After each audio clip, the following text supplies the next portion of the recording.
Ok, chicos, nuevamente buenas noches, bienvenidos, bienvenidas a esta tutoría del módulo de investigación de operaciones. Entramos en esta cuarta tutoría del módulo de investigación de operaciones. Iniciamos, recuerden que el objetivo principal de este módulo de investigación, de esta materia de investigación de operaciones, está basada como tal en analizar modelos determinísticos, y ya vamos a ver qué es este tema de determinísticos, propiciando elementos para el análisis de modelos estocásticos. Vamos a trabajar entonces teoría de decisiones, modelos y pronósticos y modelos de ruta crítica, PER y CPM. ¿Listo? ¿Cuál es el objetivo principal entonces de este módulo, de esta materia?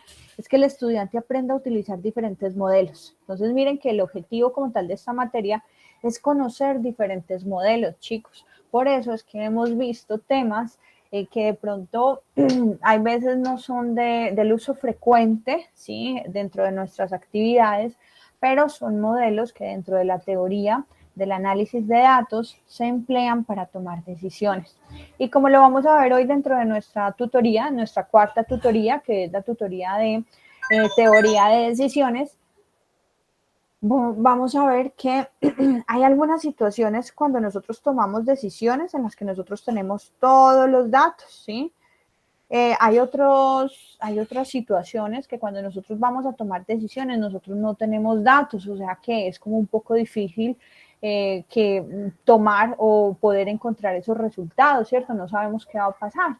Entonces, eso es lo que vamos a analizar.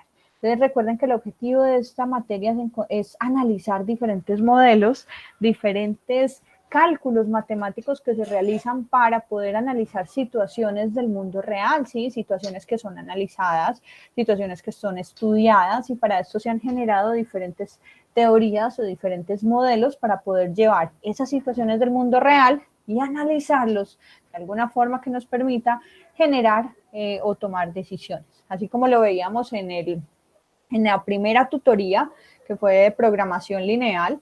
Esta programación lineal pues cumple dentro de esos conceptos de modelos determinísticos, ¿sí? Los modelos determinísticos es cuando nosotros tenemos toda la información. Entonces ya vamos a entrar a esta cuarta semana. Esta cuarta semana vamos a hablar entonces de teoría de decisiones. Y dentro de la teoría de decisiones, chicos, nosotros tomamos decisiones desde el momento en que abrimos los ojos en la mañana, ¿sí? Y tomamos la decisión de levantarnos o de quedarnos dormidos, ¿cierto? En algunos casos no podemos. Y tomamos decisiones, ¿sí? Hasta el momento en que nos vamos a acostar. Entonces, miren que las decisiones son parte de nuestra vida.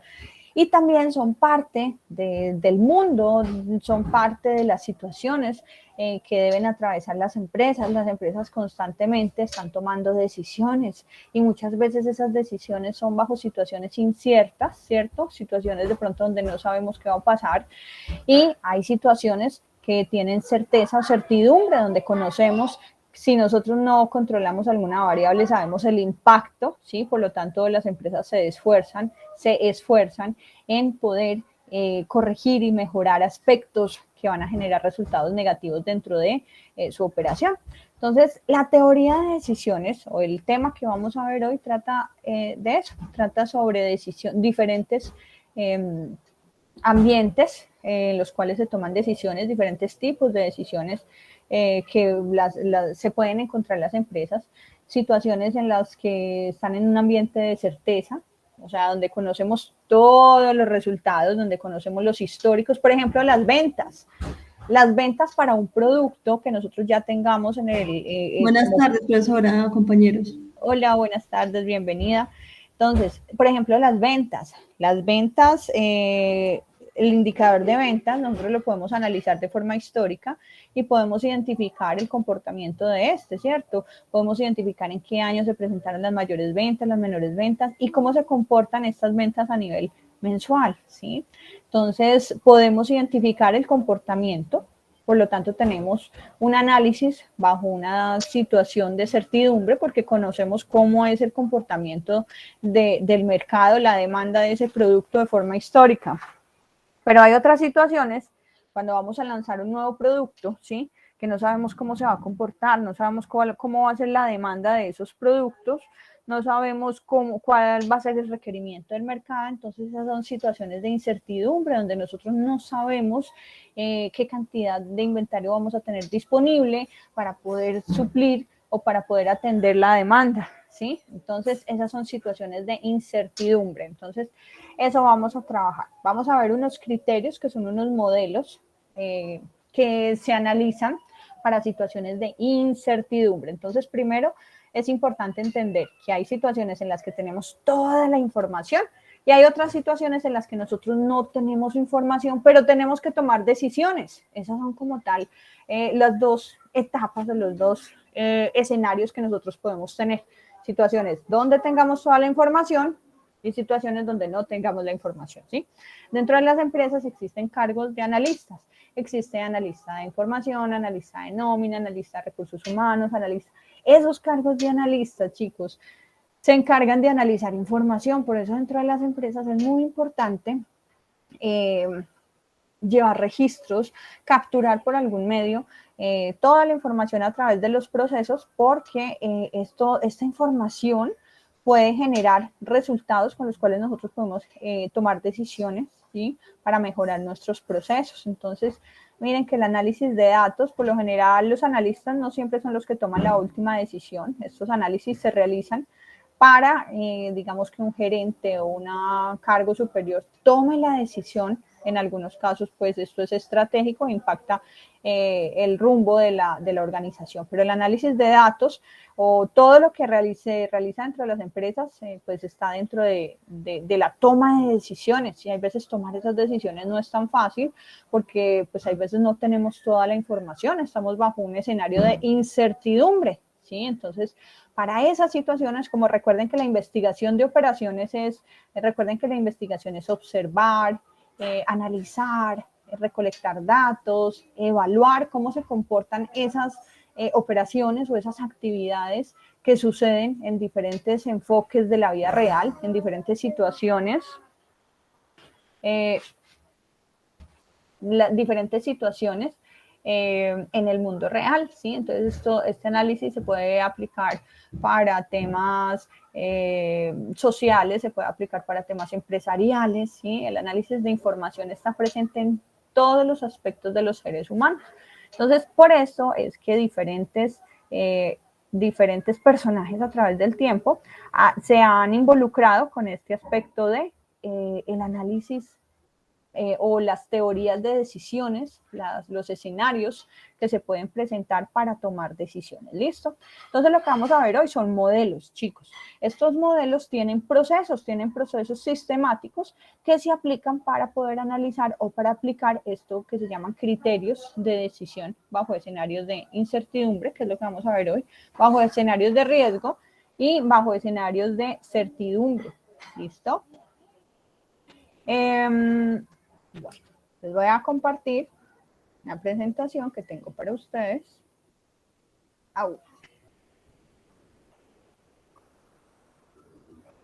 Bueno, vamos a hablar entonces del análisis de decisiones. ¿Me oyen bien y ven mi pantalla, chicos? Sí, profe. Sí, profe. Sí, profe. Okay. Sí, profe. Listo. Voy a revisar que esto esté grabando. Listo, entonces como veníamos diciendo, el análisis de decisiones se da para diferentes tipos de situaciones, ¿sí? Situaciones en las que tenemos mucha información o en las que no tenemos información.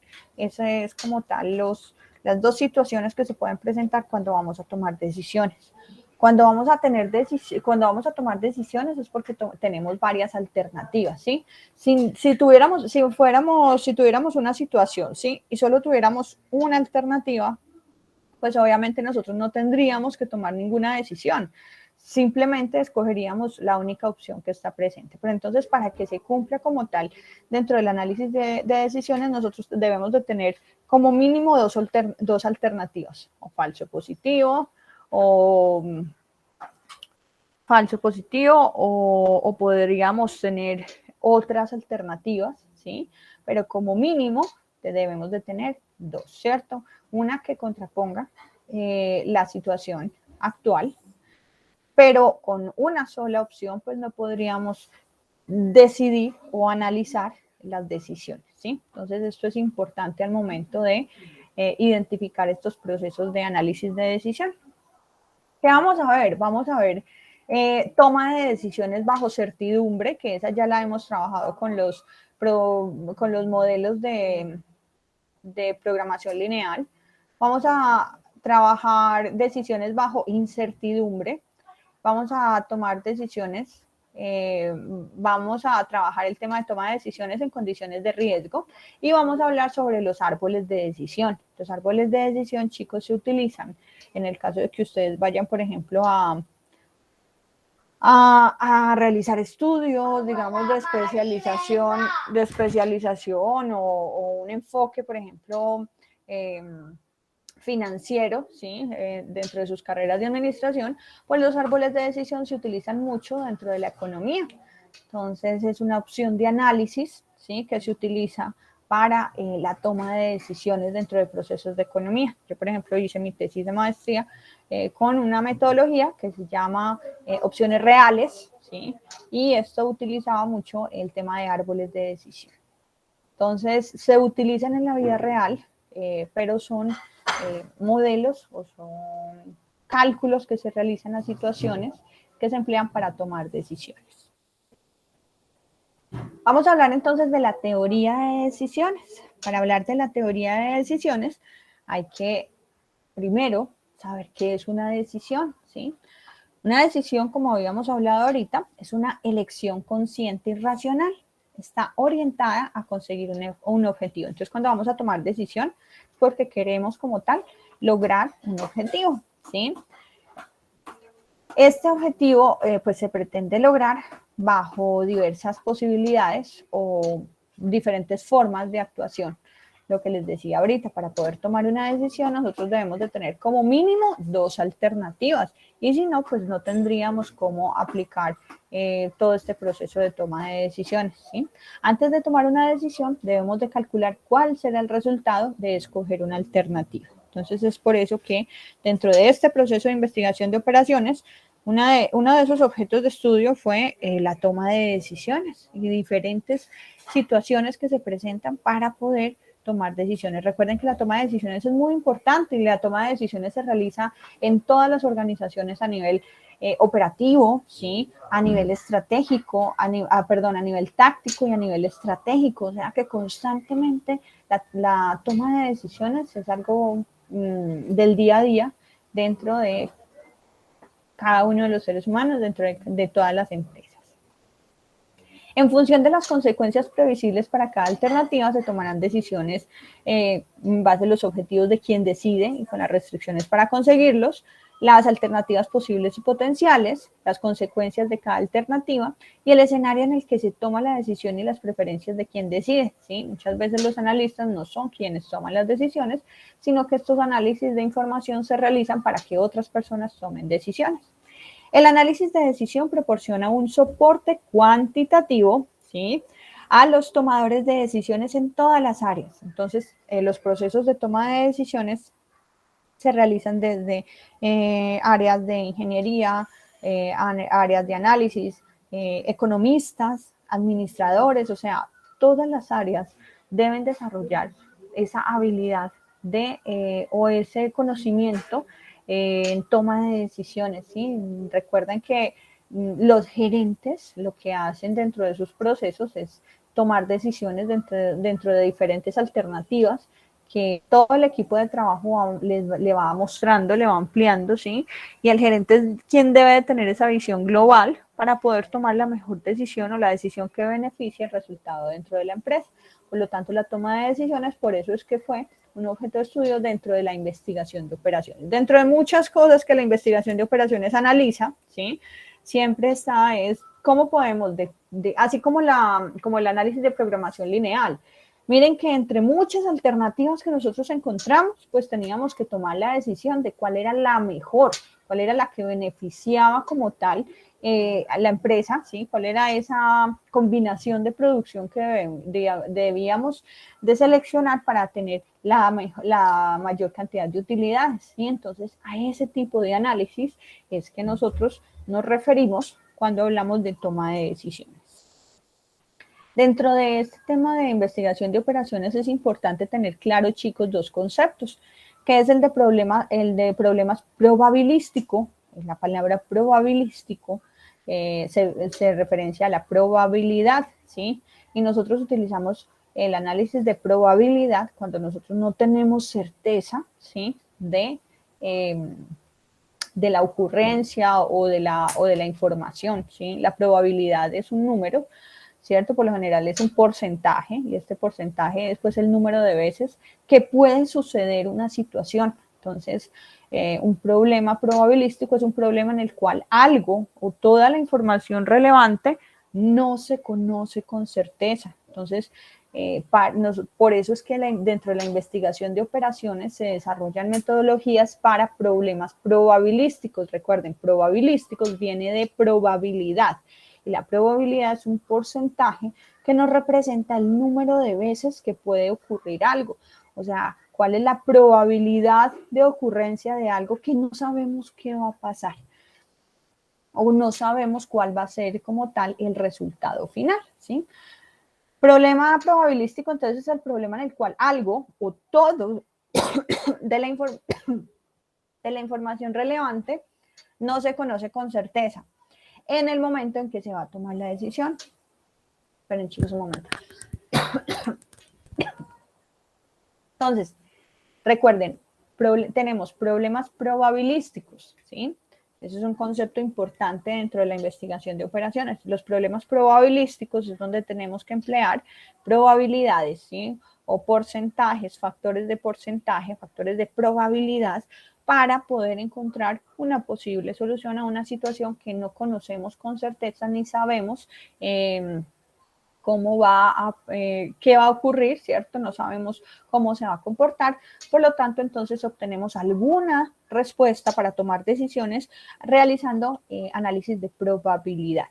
Hay otro tipo de problemas, entonces recuerden, los problemas probabilísticos es donde no sabemos, ¿sí? No conocemos con certezas con confianza, ¿sí? No sabemos con certeza, no conocemos con certeza la información relevante o no conocemos o no sabemos qué va a pasar, entonces no podemos tomar decisiones confiables, por lo tanto, entonces realizamos análisis probabilísticos para acercarnos a una posible respuesta. También tenemos problemas determinísticos.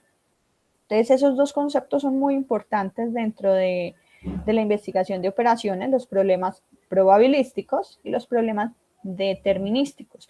Los problemas determinísticos, chicos, es así como los problemas de investigación de operaciones, ¿sí? Investigación de operaciones es un tipo de modelos que se utiliza para problemas determinísticos. ¿Qué quiere decir determinístico?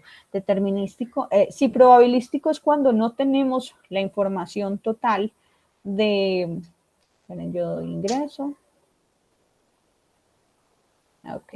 Entonces, si problemas probabilísticos es cuando no tenemos información o no tenemos certeza de la información para tomar la decisión, pues los problemas determinísticos, chicos, determinístico es el concepto que nos relaciona cuando nosotros tenemos una situación o un problema donde conocemos toda la información. Es así que este modelo que habíamos trabajado en las clases anteriores está contemplado dentro de los problemas determinísticos. ¿Qué quiere decir esto? Que la programación lineal es un tipo de modelo para solucionar problemas determinísticos. ¿Por qué? Dentro de los problemas de programación lineal, chicos, nosotros teníamos toda la información, ¿sí? Nosotros teníamos las restricciones. Teníamos primero la información de los recursos, ¿sí? Teníamos la información de las utilidades que se generaban por la unidad de venta de los productos. Teníamos los requerimientos de los productos y teníamos las limitaciones de cada uno de esos recursos. También teníamos información externa del área de mercadeo o el área de ventas que nos permitía identificar cuáles eran las restricciones de mercado. Entonces, miren que ahí en esas situaciones de esos modelos de de programación lineal, nosotros eran problemas porque al final nos estaban preguntando cuál era la mezcla óptima de productos con los cuales nosotros podíamos obtener la mayor cantidad de utilidades, ¿sí? Entonces, para eso generábamos un proceso sistemático en el cual pues encontrábamos primero una función objetivo, luego encontrábamos unas restricciones, luego graficábamos o encontrábamos una región factible. Y miren que la investigación de operaciones, dentro de la investigación de operaciones nosotros podemos encontrar varias respuestas a un problema, ¿sí? Pero problemas como la programación lineal nos permitía encontrar era la respuesta óptima, ¿sí? Dentro de las posibles respuestas teníamos es que tomar la decisión para poder escoger la respuesta óptima, o sea, la respuesta que busque siempre el beneficio de las operaciones. Entonces, este tipo de problemas que trabajamos en estas 3 semanas anteriores son problemas determinísticos. Determinísticos son problemas que tienen que conocemos con certeza. En estos problemas sí conocemos la información con certeza al momento de tomar decisiones. ¿Listo? Entonces, ¿queda claro lo de determinístico y probabilístico? ¿O a alguien le quedó como duda? O, profe, yo no entendí nada de lo que me dijo. ¿Sí entendimos esta diferencia entre estos conceptos de probabilístico y determinístico, chicos? Sí, profe. Sí, profe. Ok. Entonces, tenemos modelos estadísticos, que es lo que hemos venido construyendo, y vamos a construir en la semana entrante cuando veamos pronósticos, ¿sí? Nosotros construimos modelos estadísticos con datos. Para esto vamos a utilizar Excel la semana entrante. Entonces, un modelo estadístico es un tipo de modelo matemático donde utilizamos la probabilidad y que incluye un conjunto de asunciones.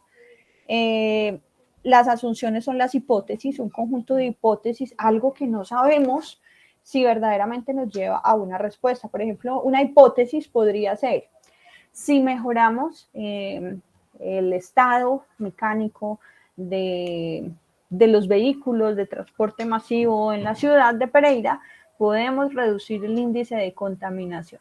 ¿Sí? Entonces, eso es una hipótesis. Quiere decir que si yo intervengo de forma mecánica los vehículos o los buses, entonces si yo los mejoro, estos van a generar menores emisiones de gases, por lo tanto la contaminación ambiental va a disminuir en temas de aire. Esa es una asunción, eso es lo que llamamos una hipótesis, ¿sí? No sabemos, ¿sí? Si lo que vayamos a hacer responde como tal, si mejorando este tipo del mantenimiento mecánico de estos vehículos va a mejorar o no el ambiente, pero una hipótesis es una posibilidad, ¿cierto? Es una posibilidad de que si hacemos algo, mejoramos como tal ese impacto que genera. Entonces, esos son asunciones o hipótesis, ¿sí? Entonces, un modelo estadístico es un modelo matemático que utiliza probabilidades. La probabilidad por lo general viene en porcentaje o en fracción. Y esto es lo que nos dice, la probabilidad representa el número de veces, ¿sí? Que pueda llevarse a cabo una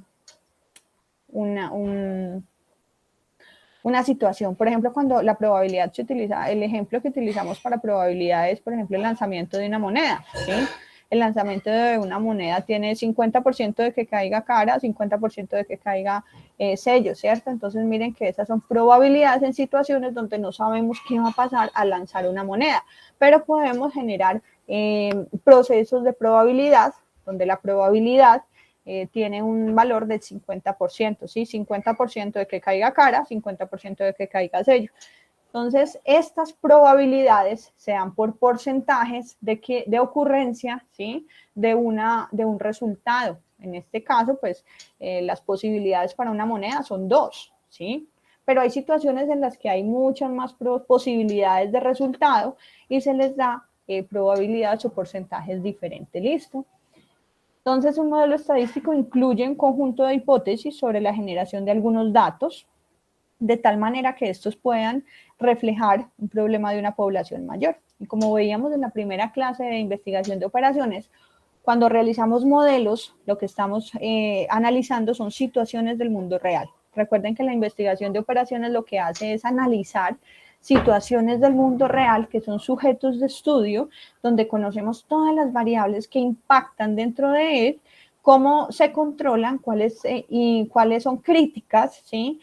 Y se construyen unos modelos supuestos o simulaciones, ¿cierto?, que pretenden generar un resultado muy parecido al comportamiento en el mundo real, ¿sí? Pero llegar a construir este modelo, pues en algunos casos es complejo y requiere pues un nivel de matemática pues avanzado o un análisis de datos estadísticos y matemáticos para poder interpretar los resultados, porque recuerden que todo esto nos permite llevar es un análisis cuantitativo, o sea, de datos, de números.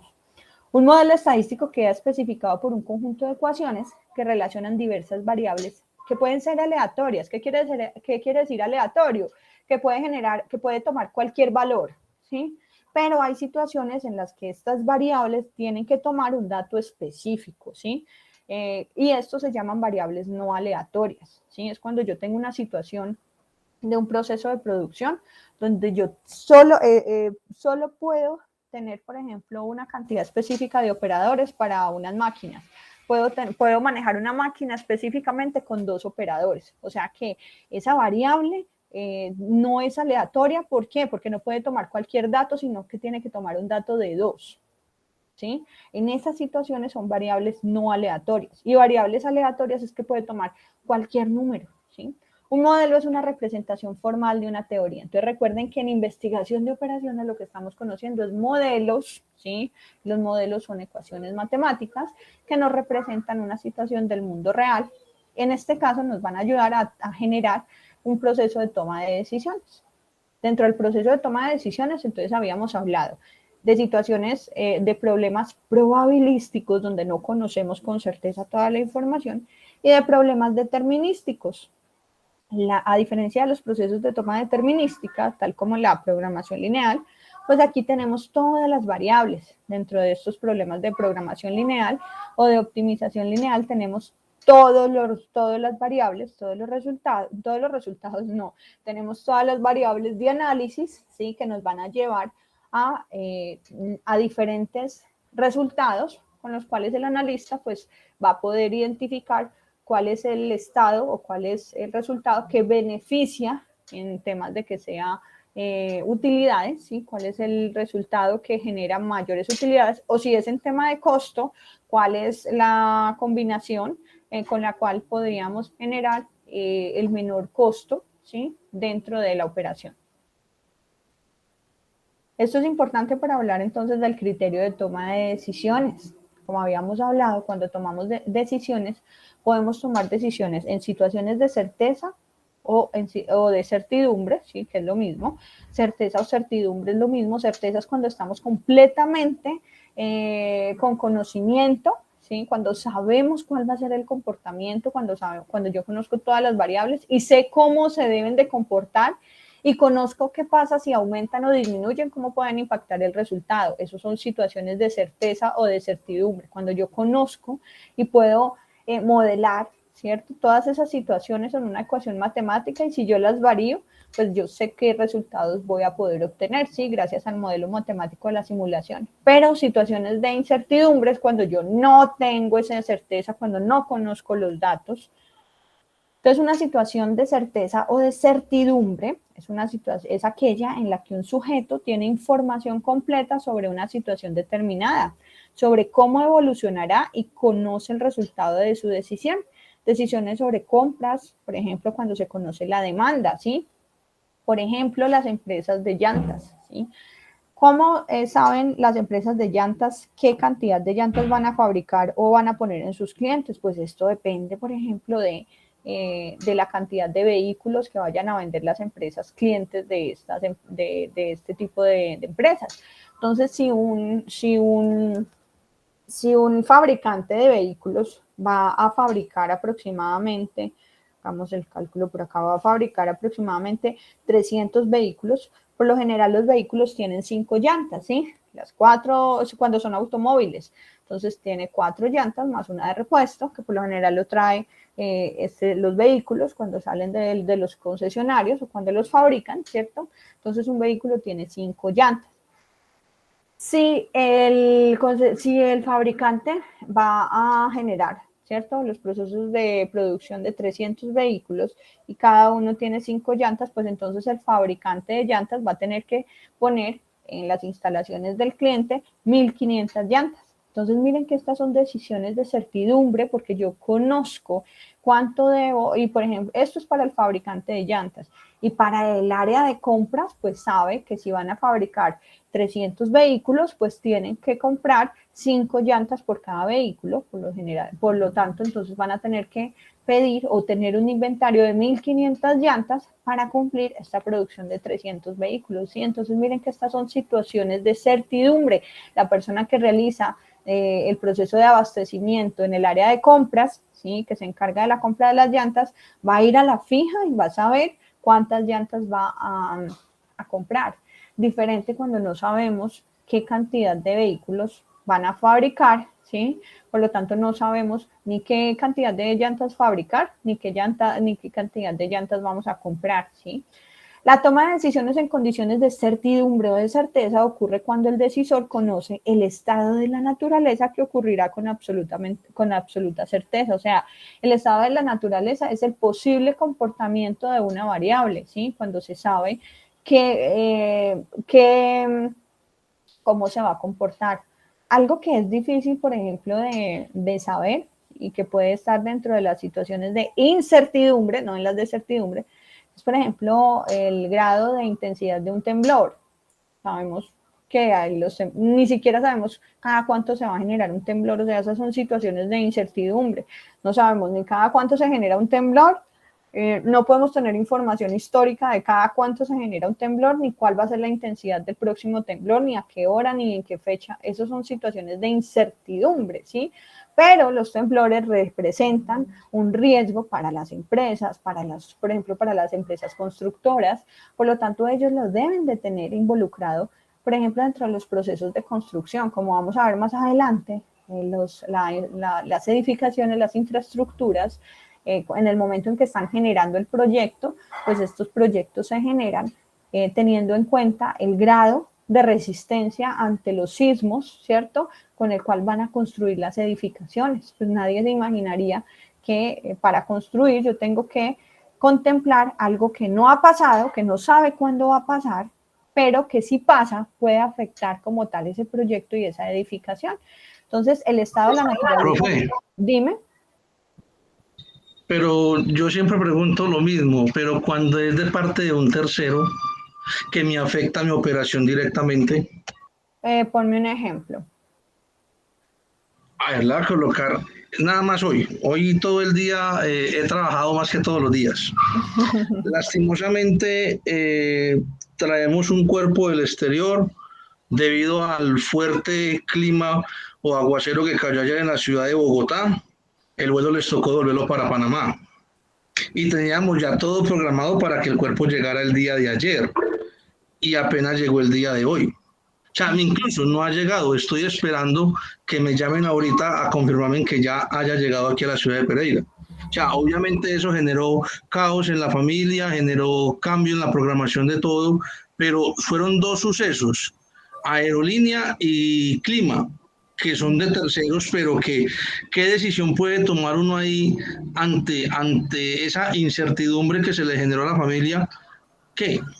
No, pues para eso yo pienso, sin conocer pues como tal este sector, ¿cierto? En el que trabajas tú muy bien, ¿sí? Sino conociendo pues como el negocio en general, pues para esto yo me imagino que existen contratos que de pronto las personas no los leen, lo que dice la letra menuda, pero yo creo que dentro de esto existe un alcance legal, ¿cierto? En el cual las empresas se cubren bajo diferentes riesgos de incertidumbre. Esos riesgos son, ¿qué impacta lo que tú estás, por ejemplo, el negocio, el ejemplo que tú pones, pues se adapta mucho a este tipo de situaciones donde tomamos decisiones bajo incertidumbre. Pero, ¿cómo se cubren los negocios bajo esto? Pues saben que van a utilizar un tipo de transporte que es el transporte aéreo, dentro de los contratos, ¿cierto? Que se firman al momento de realizar este tipo de procedimientos, ¿cierto? Del transporte de un cuerpo y este tema, que debe de tener, entre otras cosas, un tema de bioseguridad, porque estamos transportando cadáveres y bueno, todo esto. Se genera también un riesgo o una anticipación de información en el cual el cliente, ¿sí?, tiene que, o sea, no puede culpar a la empresa sin conocer de leyes, pero los contratos deben de anticipar que si estamos trabajando con temas de transporte aéreo, pues estos temas de transporte aéreo están sujetos a daños de equipo, a temas de pistas de aterrizaje que nosotros, ni siquiera las empresas funerarias pueden tener control sobre las decisiones o las políticas de un aeropuerto, ¿cierto que no? Por lo tanto, si el avión no puede aterrizar por una decisión, por ejemplo, un tema de seguridad, una bomba, ¿cierto?, que esté dentro de un aeropuerto, simplemente no puede aterrizar ahí y el cuerpo lo tienen que devolver hasta donde esté autorizado. Entonces, mira que esas son situaciones, ¿sí?, que tienen que estar contempladas dentro de un contrato. El tema de lluvias también es un riesgo, ¿cierto? Y es una situación que puede generar demoras en la entrega, que en este caso, pues, es muy feo llamarlo así, pero en este caso, pues, es el servicio o el producto, es entregar como tal el cuerpo en el lugar donde se espera que sea, pues, su proceso de cremación, de entierro.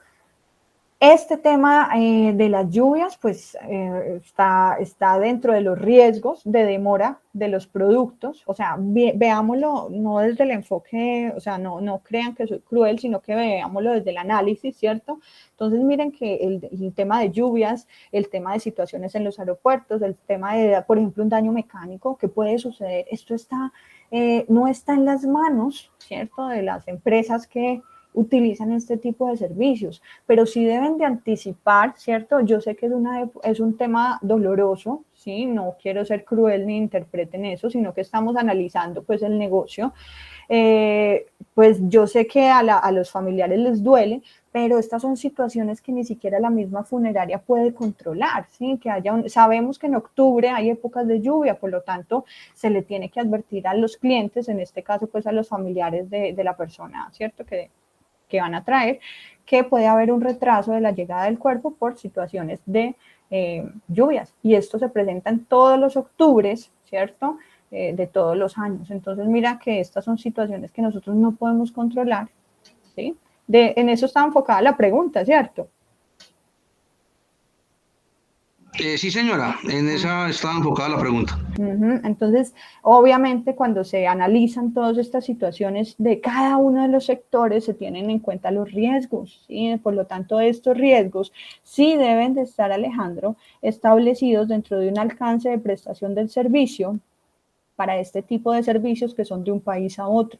Esto de pronto en una letra menuda de un contrato sí debe estar establecido, entonces ahí pues el que adquiere el servicio pues no podría entrar a decir del incumplimiento en la fecha de entrega de un cuerpo porque pues son condiciones externas a lo que pueden controlar, ¿listo? Entonces pues eso sería como la respuesta a tu pregunta, ¿sí? Si de pronto sí fue acertada. Estábamos hablando entonces de esas situaciones en este caso bajo incertidumbre, ¿sí? En situaciones de certeza o de certidumbre es cuando podemos saber cómo se va a comportar todo, cuando podemos saber y controlar absolutamente todo. Entonces miren que este tipo de situación, la investigación de operaciones lo que hace es analizar. Hay tantas cosas para analizar, tantas situaciones que pueden afectar los negocios, entonces en este caso estamos analizando la teoría de decisiones. Vamos a ver unos criterios o unas teorías que muchos de ustedes van a decir, bueno, ¿y esto para qué se utiliza? Pues chicos, dentro de todos esos aspectos que se dedicaron a analizar, ¿sí?, estas personas que desarrollaron la investigación de operaciones, analizaron o generaron criterios o modelos bajo esas situaciones en las que nosotros no sabemos qué va a pasar, pero sabemos que si en algún momento pasa, va a poder generar una afectación. Continuamos con estas situaciones de certeza.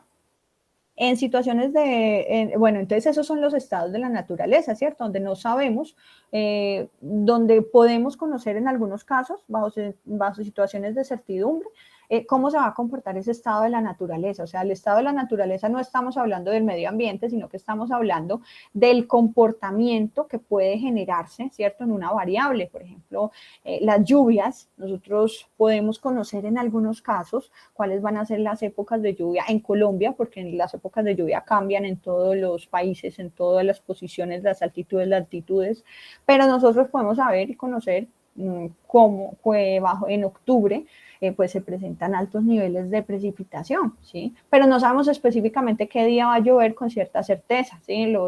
Los análisis de lluvias o los análisis del clima pues no tienen 100% la certeza, ¿sí?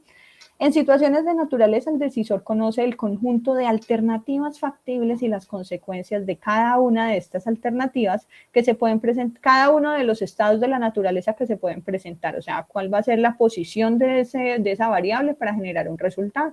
El criterio de decisión en problemas bajo certeza consiste en elegir simplemente la alternativa de mayor beneficio o de menor pérdida.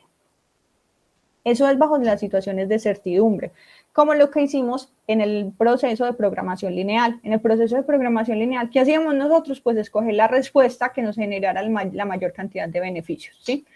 O si hubiéramos hecho ejercicios de minimización, entonces hubiéramos escogido la respuesta que genera menores costos, ¿listo? Ahí ya no escogeríamos el máximo, sino el mínimo, ¿sí? Porque los costos siempre se enfocan en minimizarse dentro de las empresas.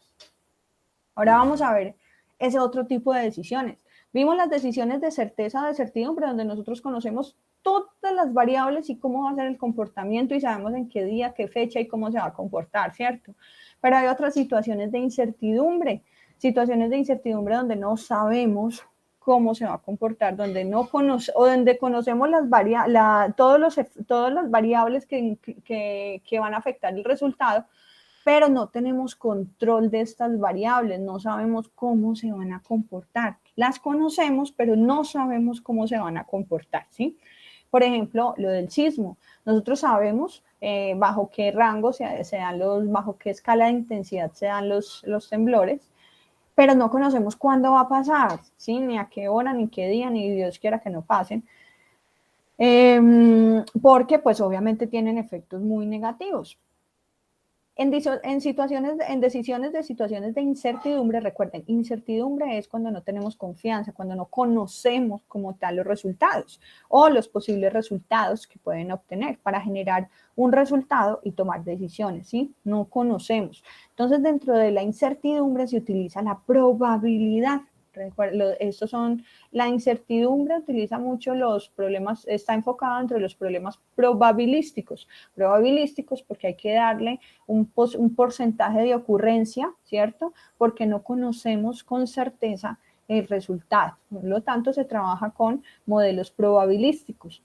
Una situación de incertidumbre es aquella en la que un sujeto toma la decisión sin conocer del todo la situación, ¿sí? Y existen varios resultados para cada estrategia. Puede ser decisiones no competitivas o competitivas. En el problema de decisión bajo incertidumbre, recuerden, incertidumbre y certidumbre son cosas diferentes.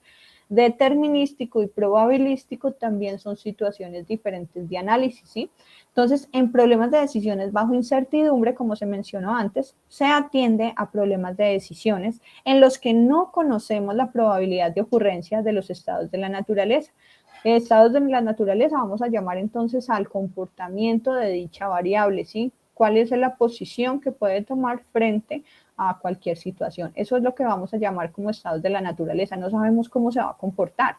Por lo tanto, hay que recurrir a criterios empíricos. Estos criterios empíricos es lo que llamamos, lo que vamos a conocer ahorita, que son modelos que dentro de estas personas estudiosas de las decisiones, y bajo esa situación en que hay situaciones en las que no conocemos el comportamiento o la respuesta, pues se generan entonces probabilidades, ¿cierto?, para tomar decisiones. Una metodología para que usted pueda tomar alguna decisión, ¿cierto? Pero es una forma de analizar esas situaciones en las que nosotros no tenemos certeza o tenemos alta incertidumbre de cuál va a ser su resultado o comportamiento. Por lo tanto, hay que recurrir a criterios empíricos para la toma de decisión Y para decir existen una serie de criterios de elección, ¿sí? Entonces esos criterios para análisis de situaciones de incertidumbre es lo que vamos a conocer en esta clase. Vamos a conocer entonces conceptos como, por ejemplo, maximin, minimax, ¿sí? Esos son conceptos de esta teoría de análisis de decisiones. Esta teoría la voy a pasar porque les voy a explicar, vamos a ver varios criterios, varios modelos. ¿Cuáles son los modelos que se pueden encontrar dentro de la teoría de situaciones, dentro de la teoría de decisiones para tomar decisiones bajo situaciones de incertidumbre? Entonces vamos a encontrar algo que llamamos criterio maximin, listo, eso es un concepto de la teoría de decisiones, se llama maximin. Hay otro que se llama Maximax y vamos a ver de qué se trata, pero quiero explicárselos en el ejemplo, ¿listo? Porque de pronto como no conocemos la teoría nos va a enredar un poco, entonces se los voy a mostrar en un ejemplo. Un índice de Hurwitz es otro criterio que se utiliza para toma de decisiones bajo situaciones de incertidumbre, ¿sí? Recuerden que aquí no podemos calcular así como en la programación lineal, hacer un proceso y llegar a un resultado, no. Aquí no sabemos cuáles son las restricciones, ni qué datos puede tomar las restricciones, acá no sabemos, ¿sí? Entonces, se emplean diferentes criterios para llegar a un resultado y tomar una decisión. ¿Qué ocurra o no? Pues eso depende de muchos factores, pero al menos con este tipo de criterios, pues podemos tener un enfoque de analizar la situación de forma probabilística. Vamos a hablar del índice de Hurwitz, vamos a hablar de la matriz de arrepentimiento de Savage. Vamos a hablar de de Laplace, el criterio de Laplace. Entonces, esos son conceptos que se van a trabajar dentro de los criterios para toma de decisiones bajo situaciones de incertidumbre. ¿Listo? Entonces, son metodologías que se desarrollaron o que estudiosos dentro de la investigación de operaciones han desarrollado para toma de decisiones bajo situaciones de incertidumbre, ¿ok? Vamos a ver entonces este ejercicio. Este ejercicio es lo que les comentaba de la construcción de un edificio. Este edificio lo vamos a construir, vamos a tener tres alternativas para construir este edificio. La alternativa 1 es construir el edificio para que resista un sismo de 6 grados de intensidad.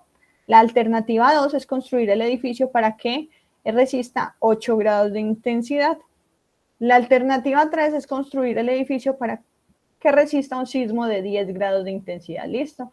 Entonces, estas son las alternativas para construir el edificio, para que resista 6, 8 o 10 grados de intensidad. Los posibles estados de la naturaleza. Los estados de la naturaleza en cuanto a los sismos, pues no sabemos. Los sismos sí se analizan, ¿cierto? Y sí hay estaciones donde pues están ubicadas en diferentes regiones. No sé si se habrán dado cuenta que constantemente están mirando el comportamiento de vibraciones y sí se han dado cuenta de este tipo de lugares, de este tipo de laboratorios de análisis sismológicos. Sí, señora. Entonces, este tipo de análisis sismológicos, pues sea sísmicos, sismológicos, bueno, discúlpenme porque no conozco bien la palabra, pero lo que hacen este tipo de laboratorios es generar frecuencias, ¿sí? Que se analizan por medio de, así muy parecido, por ejemplo, a los medidores de frecuencia del corazón, donde los latidos pues generan como tal una intensidad y entre más altas sean los picos como un electrocardiograma, ¿sí? Entre más altos sean los picos, el movimiento va a ser más intenso, ¿sí? Entre menos frecuencia haya de movimiento, pues quiere decir que no hay movimiento de la Tierra. Entonces, eso se analiza porque no sabemos cuál va a ser el comportamiento del estado de la naturaleza de los sismos, no sabemos si se van a comportar, si va a ser un sismo alto, si va a ser un sismo de intensidad baja, ¿sí? No sabemos, pero los medimos, ¿sí? Porque recuerden que lo que no se mide no se controla, pero en este caso específico, pues nosotros no sabemos cuándo va a ocurrir un sismo, pero tenemos que estar preparados para los riesgos que genera este tipo de situaciones. Entonces, los posibles estados de la naturaleza es que los sismos puedan ser como un posible estado de la naturaleza es que se comporte, que cuando ocurra un sismo, este sea menos de 6 grados, como E1. E2 es que ese sismo ocurra entre 6 y 8 grados, ¿sí? Miren que Son posibilidades, ¿cierto? Pero nosotros no sabemos verdaderamente cómo se va a comportar el sismo, pero tenemos que analizarlo porque esto impacta en temas económicos. Y E3 es que el sismo sea entre 8 y 10 grados, ¿sí? Por lo tanto, yo voy a tener que tomar decisiones porque si yo construyo un edificio para que resista 6 grados de intensidad y resulta que el sismo es de 8 o 10, pues obviamente este edificio se va a caer, o no, mentira, no se va a caer, pero va a tener efectos, ¿cierto?, en su infraestructura y pues esto me va a generar pérdidas. Entonces, ese tipo de situaciones, ese tipo de correlaciones entre la construcción y el posible estado de la naturaleza que se presente, se representa en esta matriz. Esto es una matriz, chicos, es una matriz de 3×3, ¿por qué? Porque tiene 3 columnas, las columnas son de forma vertical y miren que acá está representando E1, o sea, los estados de la naturaleza, ¿sí? Y miren que tiene 3 filas. Las filas son de forma horizontal, por lo tanto representan las alternativas. Entonces, por eso que llamamos una matriz de 3×3. 3 estados de la naturaleza por 3 alternativas, ¿sí? Estos datos nos los da el ejercicio. Lo que tenemos que hacer nosotros es interpretar y analizar los resultados. Recuerden que estamos analizando o mirando criterios para toma de decisiones bajo situaciones de incertidumbre, ¿sí? Aquí tenemos 300, menos 400, menos 500, 200, 200, menos 300, 100, 100, 100, ¿cierto? ¿Qué es esto? Pues esto van a ser la cantidad de dinero que nosotros podemos ganar o perder de acuerdo a la situación que se presente. Entonces analicemos. A1 es construir un edificio que resista 6 grados de intensidad, pero miren que aquí E1 es la posibilidad de ocurrencia, ¿cierto? Es esta. Por ejemplo, E1 es que se generen un temblor, ¿cierto? Con un sismo con menos de 6 grados. Entonces, si yo construyo una edificación para que resista 6 grados y el sismo es de 4, pues obviamente no le va a pasar nada a mi infraestructura, ¿cierto? Y yo voy a tener entonces un beneficio de 300, en este caso de 300 de utilidad, ¿sí? Pero miren esta situación y por qué este dato es negativo, ¿sí? Dentro de esta matriz. Aquí tenemos la situación de analizar la construcción de un edificio, ¿sí?, que resista 6 grados de intensidad, pero miren, E2 es el posible estado de la naturaleza, donde ese sismo esté entre 6 y 8. Mírenlo aquí, E2, más de 6 grados y menos de 8. ¿Qué quiere decir? Que si yo tengo un edificio, construyo un edificio que solo resiste 6 grados de intensidad de un sismo, y resulta que el temblor fue de 6.5, pues resulta que la infraestructura no tenía la capacidad de resistencia para ese sismo, ¿cierto? Por lo tanto, yo voy a tener pérdidas porque se va a ver afectada la infraestructura. Es por eso que los datos son negativos en este caso. Son negativos porque obviamente el resultado de esta alternativa con este estado de la naturaleza, pues no va a ser benéfico para, por ejemplo, para una constructora. En este estado 3, pues miren que la pérdida aquí es muchísimo mayor, es de menos 500. ¿Por qué? Porque yo construí un edificio para que resista 6 grados de intensidad, pero imagínense que aquí el estado de la naturaleza fue que el sismo se presentó entre 8 y 10 grados. No, pues ahí sí hay la posibilidad de que de pronto la infraestructura se caiga. Por lo tanto, las pérdidas van a ser muchísimo mayores. Entonces, así analizamos estas situaciones, 300 menos 400 menos 500, pues son análisis que ha hecho la constructora para determinar cuánto es lo máximo que puede ganar o que puede beneficiarse y cuánto es lo máximo que puede perder en caso pues de que la infraestructura se vea afectada de forma física por el efecto de este sismo, ¿sí? ¿Cómo vamos a hacer? Dime. Y ahí se tiene en cuenta el tiempo de duración del sismo. No, solo tenemos en cuenta el grado de intensidad, pero no se tiene en cuenta la variable de duración. Pero están muy relacionados, ¿sí? Por ejemplo, pues si yo tengo una edificación, ¿sí?, donde esté diseñada solo para 6 grados de intensidad y se presenta un sismo menor a 6, pues los materiales de esta construcción tienen que tener un máximo de tiempo de resistencia. Pero cuando el sismo supera como tal el sismo supera como tal la resistencia de la edificación, pues el tiempo va a ser muchísimo menor, ¿cierto? El tiempo de de la infraestructura en pie va a ser muchísimo menor. Entonces esto sí se puede relacionar de una forma implícita, ¿cierto? A menor grado de resistencia y mayor grado de intensidad del estado de la naturaleza, el tiempo de la infraestructura en pie va a ser menor, ¿sí? Esto podría relacionarse de esa forma. Pero en este caso, aquí no tenemos un alcance en este ejercicio para determinar el tiempo, ¿sí? Si esta construcción tiene un tiempo establecido de resistencia. Pero en la realidad, chicos, esto sí se tiene que... Hay un énfasis de análisis de riesgo, ¿sí? Diferentes riesgos que pueden suceder dentro de los negocios. Entonces, los negocios pues pueden tener diferentes riesgos a nivel legal, a nivel de sus productos, de deterioro de sus productos, de temas legales, ¿cierto? En temas financieros, pero este tipo de edificaciones en temas de infraestructura, pues también tiene un análisis de riesgos específicos en cuanto a sus materiales. Es por eso que dentro de todas las industrias, chicos, por ejemplo, yo no sé si ustedes han visto cuando uno va a construcciones, ¿sí? Que tienen, por ejemplo, unos bloques, tienen unos cilindros de concreto. ¿Alguien ha visto esto de pronto cerca de alguna edificación, alguna constructora o algún lugar donde estén construyendo un edificio? Sí, profe. Uh-huh. ¿Y sabes para qué es esto? Sí, profe, eso lo utilizan para medir la resistencia del concreto. Uh-huh. Entonces, eso lo hacen también con las carreteras. Todo donde Uh-huh. vaya a fundir concreto, los puentes, carreteras, edificaciones, tiene que hacer eso. Y eso toman diferentes muestras Uh-huh. de diferentes secciones de la obra. Y ellos Uh-huh. tienen que medir la resistencia del concreto. Uh-huh. Y si no se las da lo que ellos necesitan, tienen que demoler todo eso.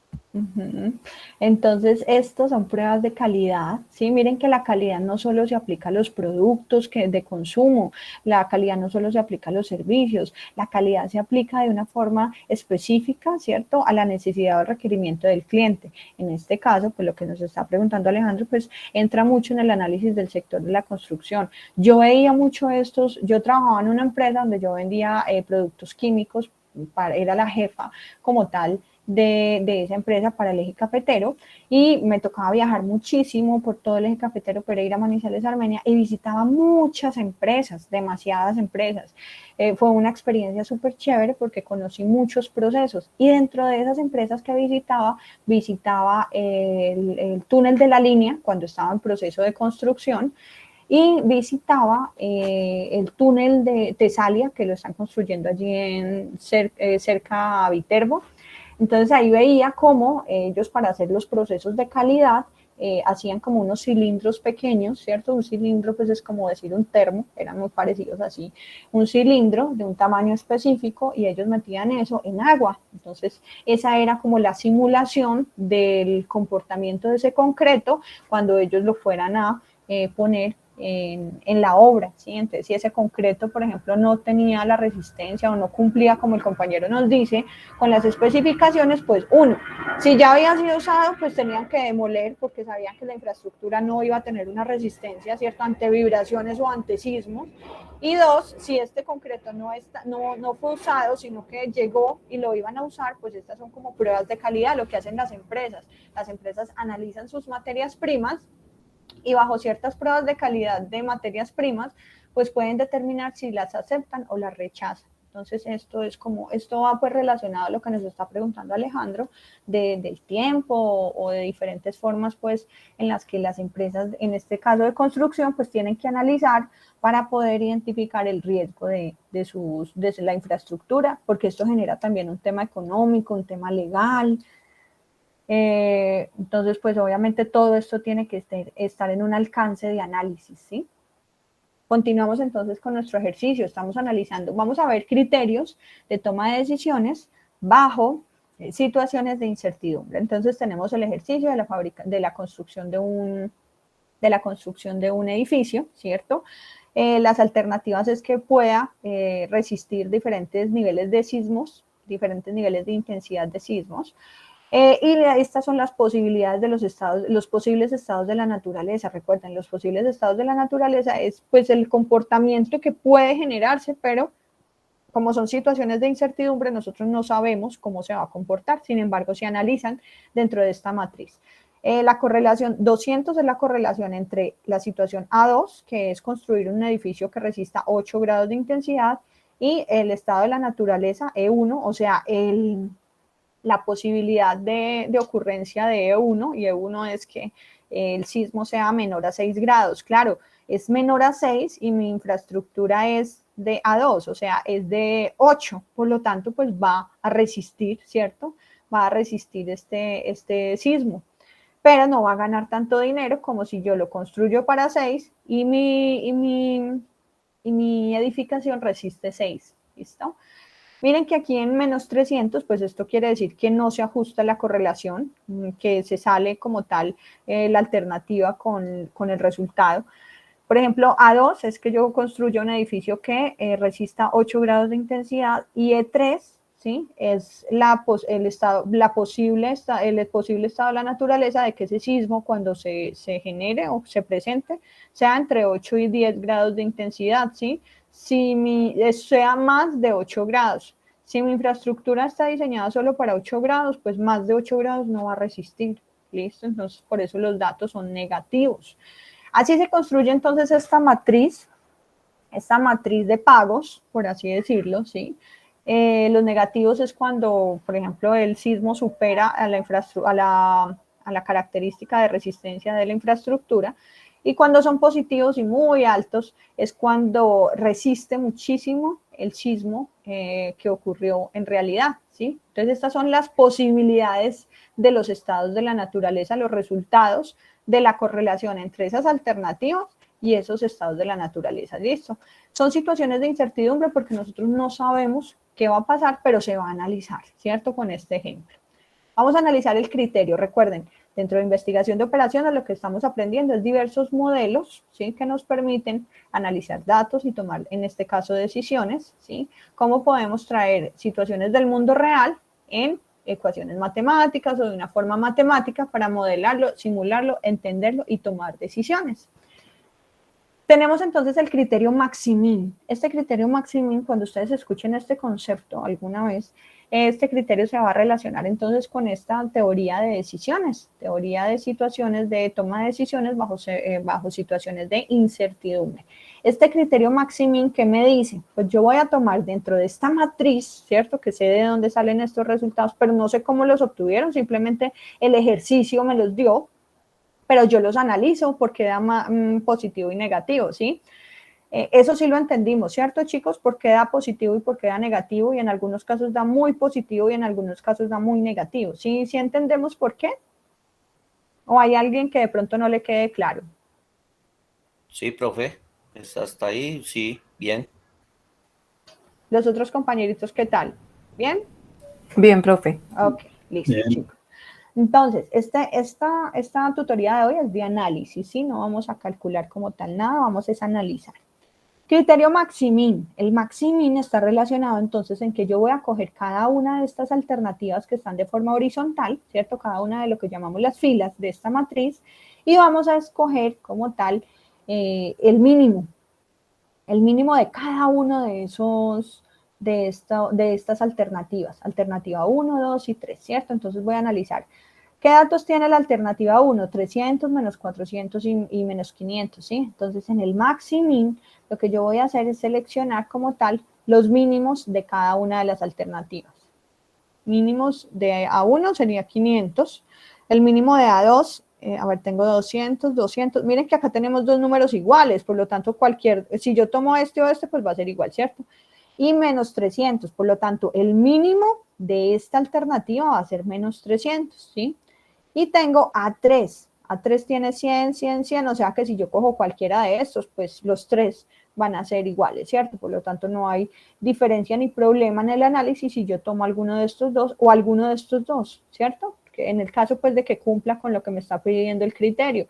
En este caso, estoy analizando el criterio Maxi-Min, ¿listo? Entonces, lo primero que hago es analizar los mínimos de cada una de las alternativas. Estos están señalados en rojo, menos 500, menos 300 y 100, ¿listo?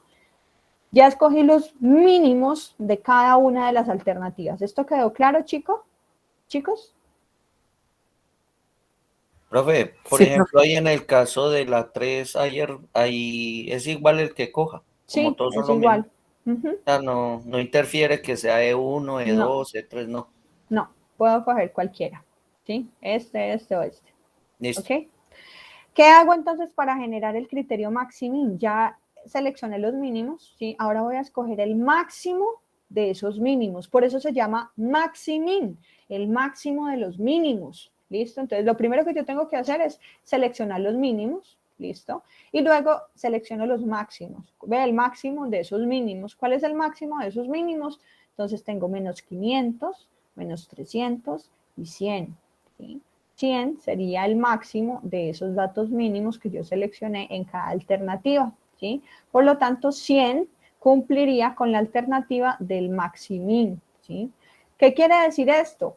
Que de esos datos mínimos, de las pérdidas, en este caso del dato mínimo que yo podría obtener dentro de este análisis de estados de la naturaleza y de estados de la naturaleza y alternativas, 100 es lo mínimo, ¿cierto? En este caso, 100 es de utilidades y estos datos negativos son pérdidas porque la infraestructura se vio afectada. 100 es el dato máximo de los mínimos, ¿sí? De los mínimos valores que puede haber en esta matriz de pagos, ¿sí? Por lo tanto, 100 es, por ejemplo, en este caso, la menor cantidad que yo puedo obtener, ¿sí? De los mínimos que se pueden generar en cada alternativa. Y son datos positivos, ¿ok?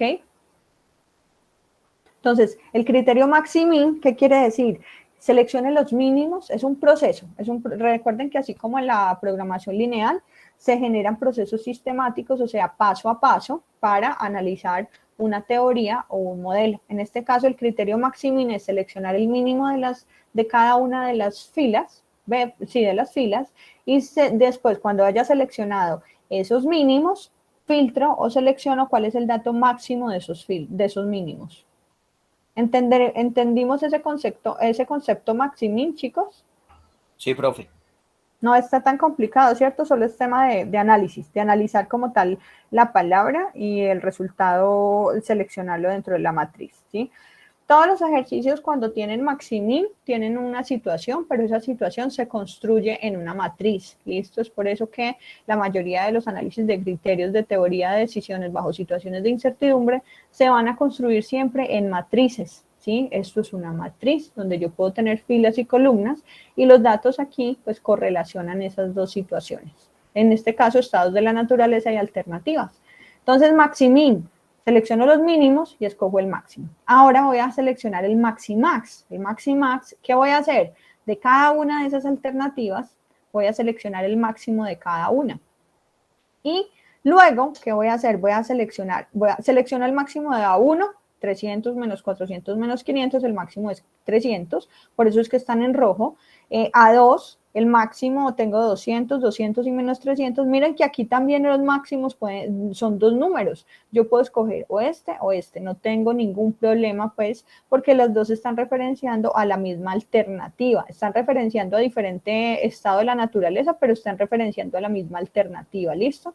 Por lo tanto, si yo cojo este o este, no importa. En caso de, porque estoy analizando es por alternativas, estoy analizando las filas. Lo mismo aquí, a 100, como las tres son, la alternativa 3 da el mismo número, por lo tanto yo puedo coger cualquier número, ¿sí? Aquí estoy cogiendo o el máximo o el mínimo, ¿listo? En este caso del maximin, aquí tengo que escoger los máximos de cada una de las alternativas, entonces escogí 300, 200 y 100, ¿listo? Como el criterio se llama maximax, entonces voy a escoger los máximos de los máximos. Ya escogí los máximos de cada alternativa, ahora voy a escoger el máximo de esas tres alternativas. El máximo de esas tres alternativas va a ser 300. Es así entonces que encontramos algo que llamamos el criterio maximax. ¿Listo? El criterio maximin es encontrar entonces el mínimo como tal de, el maximax es encontrar el máximo de todos esos mínimos, ¿sí? El máximo de esos mínimos va a ser entonces 100, ¿listo? ¿Qué tal nos fue con esos criterios maximin y maximax? ¿Entendimos de qué se tratan, chicos? Por mi parte, sí, profe. Los otros compañeritos, ¿qué tal? Igual, profe. Muy ¿Sí? bien. Ok, listo. Entonces es entender el concepto de qué significa maximin y maximax.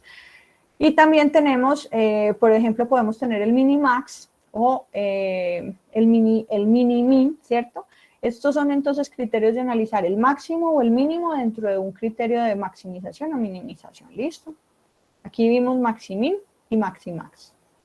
Otro criterio que se analiza o que existe dentro de las situaciones bajo incertidumbre, de la toma de decisiones bajo situaciones de incertidumbre, es el criterio de Hurwicz. ¿Qué nos dice el criterio de Hurwicz?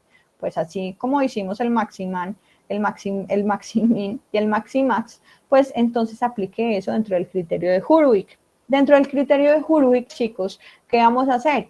Aquí es importante en cada una unir el maximin y el maximax. Aquí unifica, el primer paso es unificar ese criterio maximin y maximax. ¿Qué hacemos? Escogemos el máximo y el mínimo de cada una de las filas, máximo y mínimo. ¿Sí? Miren que acá en este caso pues podemos escoger cualquiera de los dos para seleccionar el máximo. Y aquí como los tres son iguales, pues podemos escoger cualquiera, pero no el mismo, cualquiera para el máximo y el mínimo. ¿Por qué? ¿Alguien me puede explicar por qué en este caso ocurre eso en A3? ¿Por qué? Profe, porque no se podría escoger el mismo valor porque sería como hacérselo a un solo edificio. Tendría usted que escoger para que sea cada edificio. Para tener varias alternativas, entonces escogemos números diferentes de máximo y mínimo, pero no podríamos atribuir este criterio al mismo valor, ¿listo? Los tres son iguales, pero tenemos que escoger entonces estados de la naturaleza diferentes, ¿sí? Porque en diferentes estados esta alternativa tiene el mismo resultado. Entonces, el criterio de Hurwicz, ¿qué hacemos? Aplicamos el maximin y el minimax, aplicamos el máximo y el mínimo para cada una de las variables, ¿sí? De las alternativas. ¿Y qué pasa? Dentro de este criterio nos dan algo que se llama el índice de optimismo relativo, que es este beta. Este beta es un valor entre 0 y 1, chicos. Este beta me permite obtener entonces lo que llaman un vector de datos optimistas o un vector de datos pesimistas. Entonces, este índice de optimismo relativo es el que yo encuentro aquí dentro de este criterio de Hurwicz. Este criterio de Hurwicz me dice que entonces es de 0.80, este es mi vector optimista, ¿sí? Así se entiende como tal en el análisis dentro de este criterio para situaciones de incertidumbre. ¿Qué vamos a hacer? Vamos a generar entonces un cálculo. Este beta suma 1, ¿cierto? Por lo tanto, ¿cuánto faltaría para que este beta fuera 1, chicos? Punto 20. Punto 20, ¿cierto? Entonces, punto 80 va a ser entonces nuestro vector optimista y punto 20 va a ser nuestro vector pesimista. ¿Listo? Así se analizaría el criterio una pregunta. Hurwicz. Dime. Betas entre 0 y 1, ¿correcto? Sí. ¿Por qué sacamos punto 80? Ya nos lo dio el ejercicio. Nos dio un vector optimista de 0.80, por lo tanto, como falta el vector pesimista, pues como este vector tiene que sumar, este beta tiene que sumar 1, pues lo sacamos por diferencia, ¿sí? Si esto hubiera dado, por ejemplo, 0.70, pues entonces el criterio pesimista, el vector pesimista hubiera dado 0.3, ¿sí? Pero este beta siempre tiene que sumar 1. En este caso nos dieron 1, que es del vector optimista, que es de 0.8, ¿listo? Eso lo va a especificar cada uno de los ejercicios. Entonces, ¿qué hacemos? Vamos a multiplicar cada uno miren que aquí en la matriz, para este criterio de Hurwicz, estamos conociendo los procedimientos de análisis que existen dentro de investigación de operaciones, ¿sí? Para estas situaciones de incertidumbre, de toma de decisiones bajo incertidumbre. Entonces, tenemos el criterio de Hurwicz, que es seleccionar máximos y mínimos de cada una de estas alternativas. ¿Y qué vamos a hacer? El vector optimista se lo vamos a multiplicar al mayor, ¿listo? Miren aquí 0.8 por 300 y vamos a sumar el vector pesimista con el dato, el menor de los datos, 0.20 por menos 500, ¿sí? ¿Por qué hacemos esto? Porque estamos generando cualquier factor de probabilidad. Recuerden que nosotros dentro de las situaciones de incertidumbre, pues trabajamos bajo probabilidades, bajo posibilidades de ocurrencia o número de veces que se pueda presentar alguna situación. ¿Listo? Entonces, A nos dio 140. A2 nos dio 100 y A3 nos dio 100. ¿Listo? ¿Qué nos dice el criterio de Hurwitz? Entonces usted va a seleccionar luego de multiplicar el vector optimista y el vector pesimista por los datos máximos y mínimos que corresponda para cada una de las alternativas. Usted lo que va a hacer al final con esos resultados es escoger el dato máximo, ¿sí? El dato máximo en este caso representa 140. Por lo tanto, para A, este podría ser el valor más probable. ¿Listo? Ese sería el procedimiento que se aplica para análisis bajo el criterio de Hurwitz. Recuerden que estos son modelos que se diseñaron dentro del análisis de teoría de decisiones para situaciones de incertidumbre, ¿sí? Y determinadas personas pues dieron avance a este tipo de teorías y análisis que nos permitían tener un resultado para tomar decisiones. Vamos a ver el criterio de Laplace. Recuerden que cuando estamos trabajando situaciones de incertidumbre, utilizamos muchos factores de probabilidades, por eso que aquí aparece este punto 80 o punto 20, porque son probabilidades, ¿cierto?, de que algo ocurra. Dentro del criterio de Laplace también se trabaja las probabilidades, ¿sí?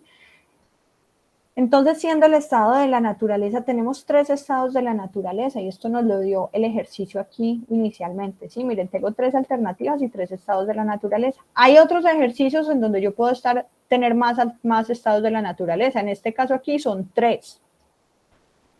Si tuviera 4 estados de la naturaleza, pues entonces serían 4, ¿listo? El número de análisis para aplicar este proceso del criterio de Laplace. ¿De dónde sale este punto 33, chicos? Con el que se multiplica cada uno de los números de la matriz. Este punto 33 sale de dividir 1 entre el número de los estados de la naturaleza, ¿sí? Entonces, si nosotros dividimos 1 dividido 3, nos da punto 33, ¿sí? Si por ejemplo fueran 4 estados de la naturaleza, pues yo dividiría 1 sobre 4. ¿Listo? ¿Qué quiere decir esto? Pues que bajo el criterio de Laplace, las 3 alternativas van a tener la misma probabilidad de ocurrencia. Es por eso que cada una de estas alternativas se va a multiplicar por una probabilidad de ocurrencia que la va a dar el mismo ejercicio con los estados de la naturaleza. Entonces tengo 3 estados de la naturaleza. Entonces voy a dividir 1 entre 3 y me va a dar punto 33. ¿Listo? Punto 33, punto 33. Multiplico esto y luego lo sumo. Entonces miren que acá me dio menos 198, 33 y 99, ¿sí? ¿Qué me dice el criterio de Laplace? Cuando usted ejecute este proceso, estos cálculos que son básicos de multiplicación, y después de entender de dónde sale este factor de probabilidad, ¿sí? Entonces lo que usted va a hacer es escoger como tal la mayor alternativa, ¿sí? Entonces en este caso el dato que dé el dato máximo va a ser la alternativa A3. ¿Listo? En este caso, para el criterio de Laplace, yo voy a seleccionar la alternativa A3. ¿Listo? Dentro del criterio de Laplace. Otro criterio bajo situaciones de incertidumbre que se utiliza o que se desarrolló es el criterio de arrepentimiento de Savage. ¿Qué hago yo? Utilizo la misma matriz, ¿sí? Y genero unos pasos para llegar entonces a un posible resultado aplicando el criterio de Savage para situaciones, para toma de decisiones bajo incertidumbre, ¿sí? Aquí lo que yo estoy analizando es el comportamiento bajo diferentes criterios de estas 3 alternativas. Dentro del criterio de Savage, lo que voy a hacer es utilizar la matriz y lo que voy a identificar es el máximo valor dentro de cada una de las alternativas, ¿sí? Aquí voy a coger en el criterio el criterio de arrepentimiento de Savage, yo cojo por fila el máximo de cada una de estas filas de la matriz. Y después, ¿qué voy a hacer? Este máximo se lo voy a restar a cada uno de los datos de la columna, ¿sí? Entonces, miren qué paso a este paso, al segundo paso. Y es 300 menos 300, como lo vemos aquí, Luego, como este es el mayor de esta fila, ¿cierto? Entonces voy a restar 300 menos 200 y 300 menos 100, ¿sí? Ese es el procedimiento para aplicar criterio de arrepentimiento de Savage. Luego cojo esta fila que me dio 200, pero yo también hubiera podido coger esta, ¿cierto? Y lo que voy a hacer es restarle a cada uno de los datos de esta columna, le voy a restar este valor de 200, que es el máximo, ¿listo? Entonces voy a restar a menos 400, 200 menos 200 y 200 menos 100, ¿listo? Y ahora voy a coger entonces el dato de la alternativa 3, que es 100, y yo voy a restar este dato de 100, se lo voy a restar a cada una de las alternativas, ¿sí? Y de esta tercera columna. ¿Qué hago con esto? Con esto pues encuentro una nueva matriz que se llama la matriz de arrepentimiento de Savage, ¿cierto? Convertí esta matriz inicial, la convertí en la matriz de arrepentimiento de Savage. ¿Qué me dice este proceso de análisis? Que ya está establecido y ha sido parte pues de los criterios de análisis de situaciones bajo incertidumbre, y es que cuando usted construya la matriz de arrepentimiento de Savage, lo que va a hacer es escoger el máximo valor de cada una de las filas, ¿sí? Entonces, el máximo valor de A1 para esta nueva matriz va a ser 600, para A2 va a ser 400 y para A3 va a ser 200, ¿listo? Mire que obtuve este vector de arrepentimiento, 600, 400 y 200, ¿sí? ¿Qué me dice el criterio de arrepentimiento de Savage? Cuando usted haya identificado ese vector de arrepentimientos máximos, lo que va a hacer es escoger el mínimo de esos resultados, ¿listo? Este mínimo va a decir entonces que es el valor, ¿cierto? En el cual yo voy a tener de pronto una menor pérdida de esos máximos de pérdidas que pueda tener, ¿listo? Entonces es el valor que puedo. Recuerden que yo no tengo aquí certeza de las situaciones, pero estoy encontrando diferentes formas de analizar posibilidades de resultados, ¿sí? Para analizar esas posibilidades de resultados de esas situaciones en las que yo no tengo certeza de ocurrencia, pues se generan entonces diversos criterios y diversas metodologías que se aplican dentro de la teoría de decisiones, ¿sí? Entonces vimos el criterio de arrepentimiento de Savage, el criterio de Laplace, el criterio de Hurwitz, el criterio Maximin y el Minimax. Estos criterios existen para toma de decisiones bajo situaciones de incertidumbre. Bajo situaciones de certidumbre, pues las tenemos, por ejemplo, como la programación lineal, donde nosotros generamos un proceso sistemático y al final obtenemos una serie de resultados o de posibilidades donde escogemos el valor que beneficie o donde tengamos menores pérdidas, ¿sí? Entonces, miren que tomar decisiones bajo situaciones de certidumbre es muy diferente a tomar decisiones bajo situaciones de incertidumbre y las metodologías son diferentes, ¿sí? En este caso estamos analizando solo estos criterios específicos dentro de la investigación de operaciones. En algunos casos se podrán aplicar, en otros casos pues los resultados serán de pronto no tan aplicables. Yo les voy a compartir para el que quiera leer y ampliar como tal. Les voy a compartir este módulo de teoría de las decisiones de Mariana Peñalosa, ¿sí? Donde podemos encontrar otro tipo de ejemplos, ¿sí? Es otro tipo tenemos también la matriz de pago, los estados de la naturaleza, las alternativas, y tenemos otro tipo de ejemplos a nivel pues ya de situaciones de pagos, de inversión, donde nosotros también podemos aplicar Maximin.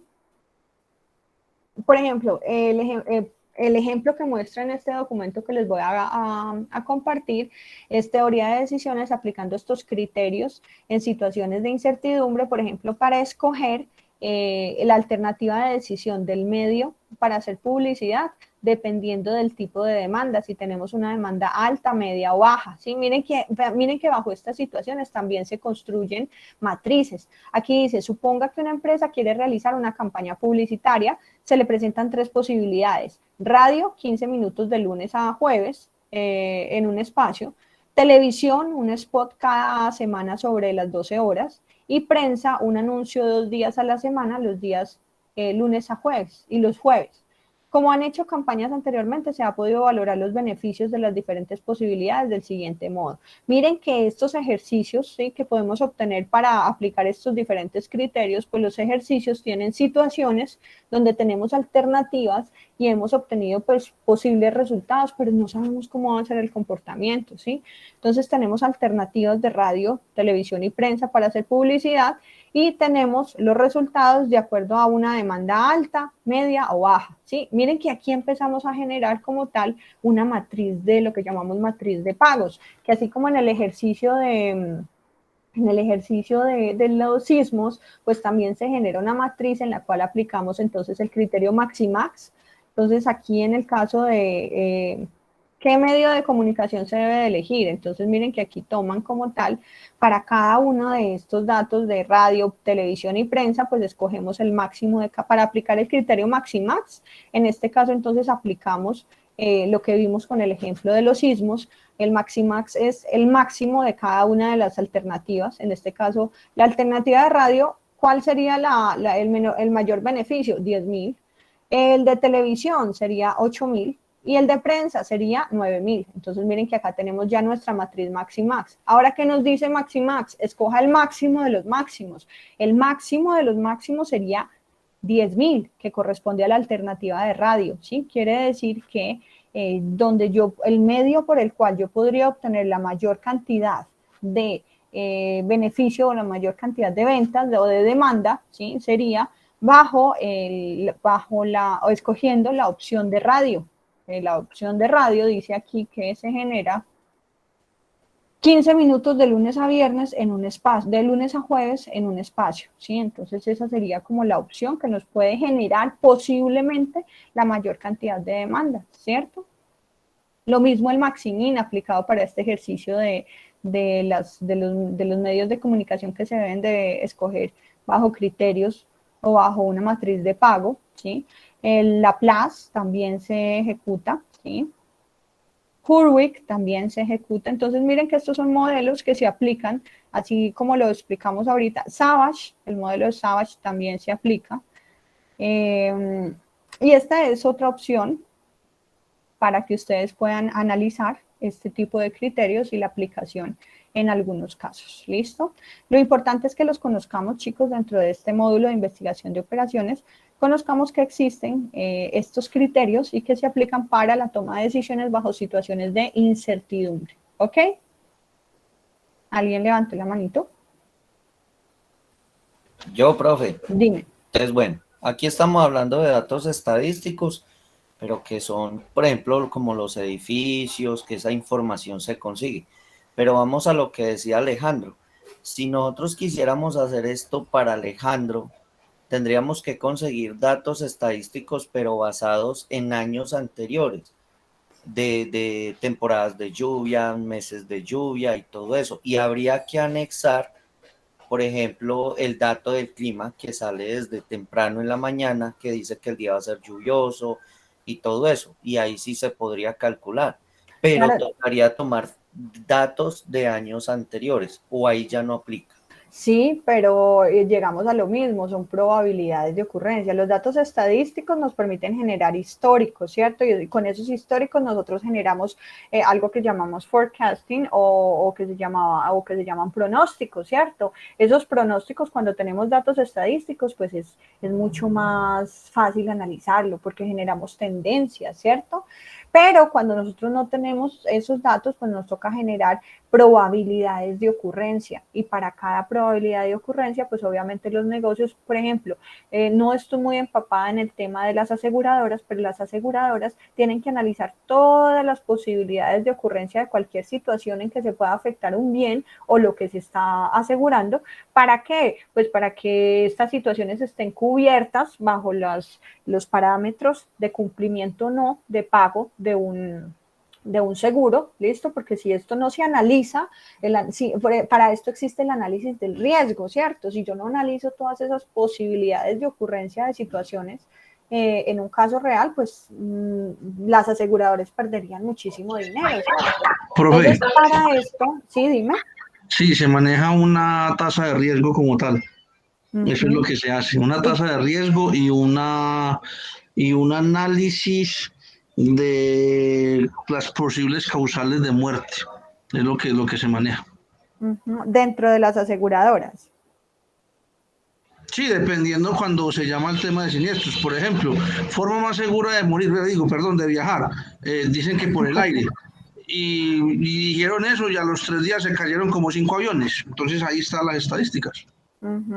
Pero esto obviamente tiene que estar soportado. No sabemos cuándo va a ocurrir, pero para poder obtener estos resultados, como nos dice el otro compañero, tenemos que sacar datos históricos, datos estadísticos que nos permitan conocer cómo son tan variables, que nos permitan al menos tener un indicio de cómo se va a comportar o bajo qué datos se ha comportado. Miren que estos datos aquí que tenemos, estas posibilidades de estados de la naturaleza de los sismos, mire que no nos dice como tal. Esto puede ser, por ejemplo, un histórico de cómo se han comportado los sismos en cierto, o dentro del análisis de sismos, miren que aquí tenemos entre 6 y 10.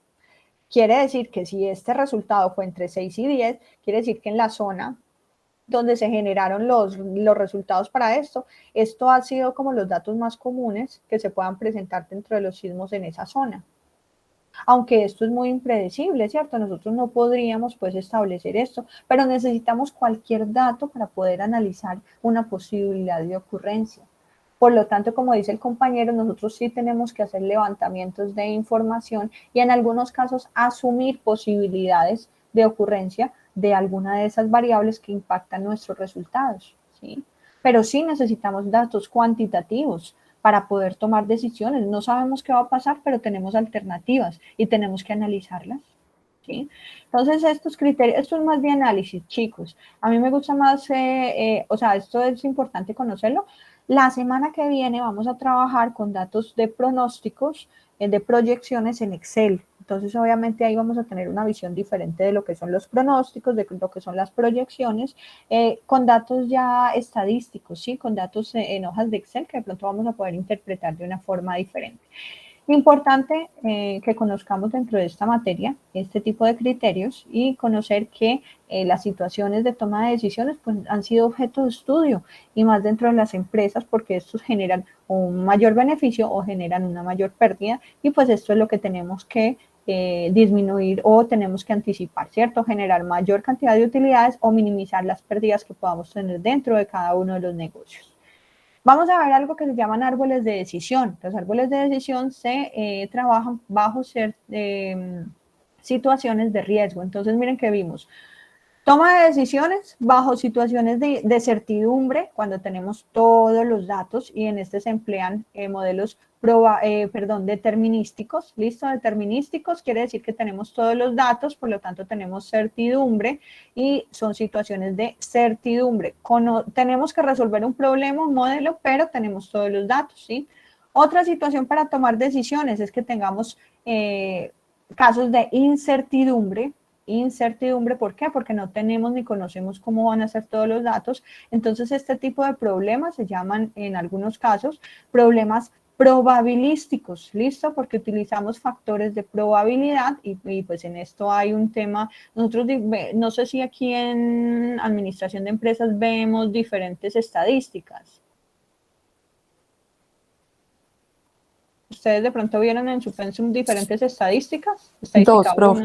Dos, ¿cierto? Una es descriptiva y la otra es inferencial. ¿Sí? Probabilística. Sí, probabilística señora. E inferencial, ¿sí? Entonces miren que aquí estamos trabajando este tipo de análisis con datos estadísticos porque la estadística probabilística está enfocada a solucionar problemas probabilísticos, o sea, problemas bajo situaciones de incertidumbre. Miren que todo dentro de la carrera está enfocado en este estudio. De pronto a ustedes no les llamó mucho la atención cuando empezamos a ver este tema de programación lineal, pero miren que todo esto va relacionado con solución de problemas, con análisis, que es importante, y esa es una de las habilidades que debemos de tener como profesionales, el análisis de los datos.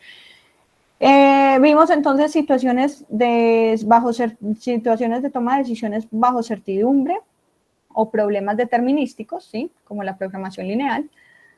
Situaciones de toma de decisiones toma de decisiones bajo situaciones de incertidumbre o problema o desarrollo de problemas probabilísticos. Y ahora vamos a ver algo que se emplea dentro de esas situaciones de riesgo. Esas situaciones de riesgo pues emplean en algunos casos árboles de decisión. Entonces vamos a conocer un ejemplo para mirar cómo funcionan los árboles de decisión, los cuales son una herramienta de forma visual y útil para analizar opciones o cualquier serie de decisiones, ¿sí? Entonces, el árbol de decisión lo podemos ver así como lo tenemos aquí en esta parte, ¿sí? Donde el árbol se va desplegando al lado derecho, o como lo vamos a ver ahorita, donde el árbol se despliega para abajo, ¿listo? Dentro de la toma de decisiones bajo certidumbre, tenemos entonces una metodología que es el proceso de jerarquía analítica, ¿cierto? Que también cumple como tal bajo situaciones de riesgo. Y vamos a ver entonces cómo se emplean los árboles de decisión para este tipo de procesos. Tenemos entonces aquí, vamos a manejar porcentajes de probabilidad, ¿cierto? De probabilidad para toma de decisiones. Vamos a analizar el caso para conocer cómo funcionan los árboles de decisión, para qué se utilizan y para qué se estructuran. Vamos a ver este ejemplo. Este ejemplo es de una situación de un chico que se llama Martin Hans, y este chico Martin va a seleccionar una universidad en que estudiar. Él tiene 3 universidades de opción, la universidad A, B y C, ¿cierto? Para él dice, yo voy a escoger la universidad, pero en mi decisión de selección de cuál de estas 3 universidades A, B o C pesa un 83% la reputación de la universidad y un 17% la ubicación. O sea que yo voy a analizar las universidades, mi decisión va a estar enfocado en estos criterios, en la reputación y la ubicación. Y él les dio un peso, un porcentaje como tal de peso de 83 y de 17%. Hay estimaciones de peso, de porcentaje para cada una de estas universidades en cuanto a estos criterios de ubicación y reputación, ¿sí? Entonces, bajo estos criterios, yo voy a tomar una decisión, ¿sí? O voy a hacer un cálculo que le permita a Martin seleccionar cuál de estas 3 universidades, ¿sí? De acuerdo a estimaciones que tenga cada uno en cuanto a esos criterios. Miren que estos 3 datos suman 100 y estos 3 datos suman 100, ¿sí? Entonces se han hecho análisis en los cuales se ha estimado que en cuanto a ubicación, la Universidad A obtuvo un 12.9%, la Universidad B obtuvo un 27.7% y la Universidad C obtuvo un 59.4%. Y en cuanto a reputación, al criterio de reputación, la Universidad A obtuvo un 54.5%, la Universidad B obtuvo un 27.3% y la Universidad C obtuvo un 18.2%. Entonces miren que en cuanto a ubicación, la universidad que presentó un mayor porcentaje de ubicación fue la C con un 59.4%, pero si lo vemos por reputación, la universidad que tuvo una estimación de peso en porcentaje mayor para reputación fue la Universidad A, ¿sí? Con 54.5%. Entonces, él le está diciendo que para él pesa muchísimo la reputación en un 83% y la ubicación en un 17%. Entonces, él quiere tomar una decisión global de estas 3 universidades enfocadas en estos análisis de criterios, ubicación y reputación. Vamos a utilizar entonces árboles de decisión para poder entonces implementarlos dentro de este caso. Tenemos entonces una decisión que es por donde se empieza como tal el árbol, ¿sí? Y es seleccionar una universidad. Ese va a ser como tal la necesidad de Martin, seleccionar la universidad. Para eso tiene 2 opciones, la ubicación y la reputación. Y él le ha dado un peso de 0.17 y de 0.83, ¿sí? ¿Cómo funcionan los árboles de decisión? Pues los árboles de decisión empiezan a desplegar las opciones, ¿sí? O los criterios que se vayan generando para generar o para obtener una respuesta. Tengo las alternativas de la universidad A y B y C en cuanto a la ubicación y las alternativas para la universidad A, B y C en cuanto a la reputación. ¿De dónde saqué estos resultados? Pues estos resultados me los da el ejercicio, ¿cierto? Estos son estimaciones que se han generado para lo que solicitó, para poder identificar o evaluar lo que solicitó Martin, ¿sí? Pueden ser datos estadísticos, pueden ser datos de análisis de estadísticos, ¿cierto? Que se generen como tal para tener una fuente de información y poder tomar una decisión. ¿Qué voy a hacer entonces para resolver el árbol de decisión? Entonces, el árbol de decisión lo que va correlacionando es los datos de criterios con las alternativas, así como lo hicimos en los criterios anteriores, pero aquí cada uno de los resultados tiene un porcentaje. Estos porcentajes los vamos a relacionar. Vamos a relacionar entonces todas las alternativas de A, y todas las alternativas de A están enfocadas en ubicación y reputación. Todas las alternativas de B, que estén relacionadas con la ubicación y reputación, o sea, vamos a obtener un solo dato de cada una de las universidades que correlacionen tanto el peso que les dio Martin como el peso de la alternativa que se obtuvo en cuanto a la información externa, ¿sí? Y en C, ¿cómo hacemos esto? Pues relacionamos este punto 17, que es como la cabeza del árbol, ¿sí? La multiplicamos por punto 129, que es, vamos a calcular primero de la universidad A, ¿listo? Vamos a calcular la probabilidad o el resultado, ¿sí? De selección para Martin. Entonces vamos a relacionar la ubicación que le dio de punto 17, lo que pesa para él la ubicación, con la calificación que obtuvo en cuanto a ubicación, la universidad A. Entonces dio punto 12, voy a multiplicar punto 17 por punto 12, ¿listo? Y le voy a sumar, yo necesito obtener es un resultado de cada universidad que correlacione tanto la ubicación como la reputación, voy a sumarle la reputación, este punto 83, que es el peso que le dio para reputación Martin, lo voy a multiplicar con la calificación que haya obtenido en cuanto a reputación la universidad A. Recuerden que primero estamos empezando por buscar un resultado de correlación o ponderado para la universidad A. Y estoy relacionando ubicación y reputación, ¿sí? Y multiplico punto 83 por punto 545. Esto lo tenemos acá, punto 17 por punto 129 más punto 83 más por punto 545. Aquí estoy utilizando los datos los puedo utilizar en porcentaje, ¿cierto? O los puedo utilizar en fracción.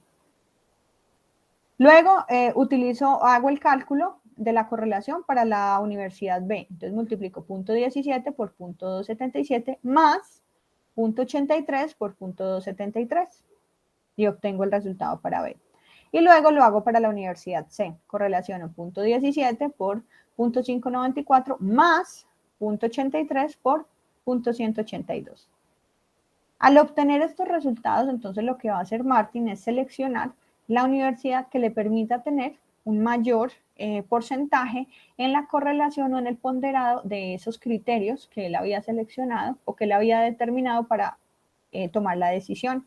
En este caso, la universidad A es la universidad que presenta un porcentaje de 47.43 o una fracción de 0.4743. Miren que es la mayor porque A dio 0.4743, B dio 0.2737 y C dio 0.2520, ¿sí? Quiere decir que la universidad que obtuvo un mayor porcentaje ponderado, ¿sí? Ponderado porque tiene la relación de A para la ubicación y la relación de A para la reputación, fue de 47.43% y es la universidad A. Por lo tanto, basado en estos cálculos, Martin va a elegir la universidad A porque tiene el peso compuesto más alto. ¿Listo? Miren que, ¿por qué está compuesto? Pues porque aquí utilicé dos criterios de jerarquía, ¿cierto? Él utilizó ubicación y reputación y miren que yo estoy generando un solo resultado a partir de la multiplicación del ponderado el peso que le dio Martin con la calificación que obtuvo la universidad A frente a la ubicación y la calificación que obtuvo la universidad A frente a reputación por el peso que le dio Martin para la toma de decisiones de reputación, ¿sí? Esto es un resultado compuesto porque miren que con dos situaciones o con dos criterios me permite a mí tomar una sola decisión. Miren que aquí obtuve de ubicación y reputación, pues me permite calificar esa universidad A bajo esos dos criterios, ubicación y reputación. O sea, este 47.43% está tomando en cuenta la ubicación en un 17% y la reputación en un 0.83%, ¿sí? Todos estos datos, chicos, suman 100. Estos datos. Por ejemplo, la ubicación, miren que 12,9 más 27,7 más 59,4 suma 100. Lo mismo la reputación, 54,5, 27,3 y 18,2 suma 100. Lo mismo 83 más 17 suman 100, porque del total de las posibilidades, yo tengo que separarlas en las probabilidades o en las posibilidades de respuesta. ¿Qué tal este análisis de este árbol de decisión? ¿Complicado o fácil? Pues por mi concepto no está complicado. No está complicado, ¿cierto? Es solo como de analizarlo y entender con qué se multiplica cada uno de los valores para ponderar y poder obtener el resultado. Y al final de obtener esos resultados, entonces, ¿cómo genero yo la decisión? ¿Sí? Vamos a ponerle otro tema a este árbol de decisión. Resulta que la hermana gemela de Martin, que se llama Jane, también va a seleccionar una universidad y también tiene como posibilidades la universidad A, B o C. Entonces miren que aquí el árbol de decisión va a crecer. Jane, por su lado, tiene como tal sus propios pesos, así como Martin generó sus investigaciones y las fuentes de información para calificar cada universidad.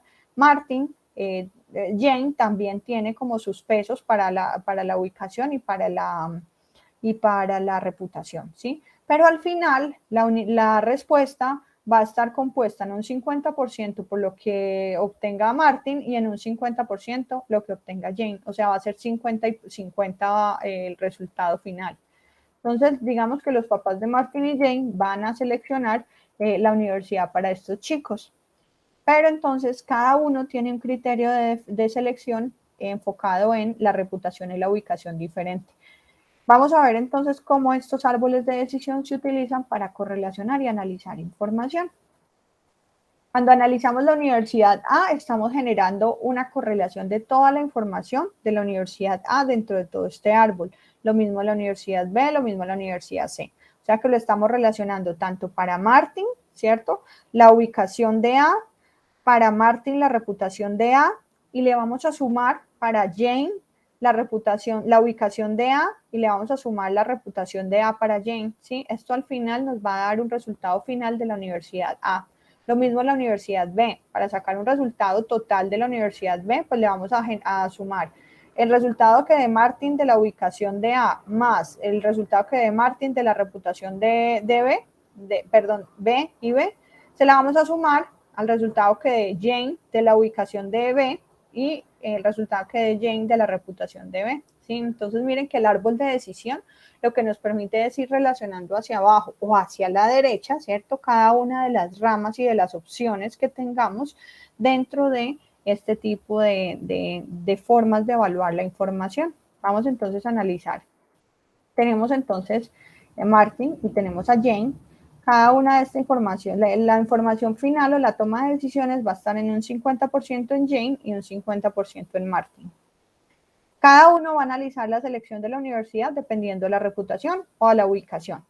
Pero Martin le dio que para él la ubicación pesa un 17%, para la reputación un 83%, y para Jane la ubicación pesa en la decisión de ella un 30% y la reputación un 70%. Entonces miren que son diferentes alternativas que se pueden presentar para tomar decisiones. Tenemos las 3 universidades y las vamos a evaluar por ubicación. Tenemos las 3 universidades y las vamos a evaluar por reputación de acuerdo a Martin, a la información que obtuvo Martin. Y para Jane vamos a evaluar estas 3 universidades con criterios de ubicación que obtuvo Jane. Y la reputación, estas 3 universidades que obtuvo Jane para reputación. ¿Listo? Entonces miren que tenemos datos de probabilidad, ¿cierto? Miren que aquí son datos de certeza, pero todas son probabilísticas, ¿cierto? Miren que esto es un caso especial. ¿Por qué? Porque tenemos probabilidades de ocurrencia o probabilidades o veces en las que se pueda presentar esta decisión, pero son bajo situaciones de certeza. ¿Por qué? Porque miren que aquí conocemos todos los datos. Aquí este tipo de ejercicios nos está dando todos los datos, pero estamos trabajando probabilidades o porcentajes.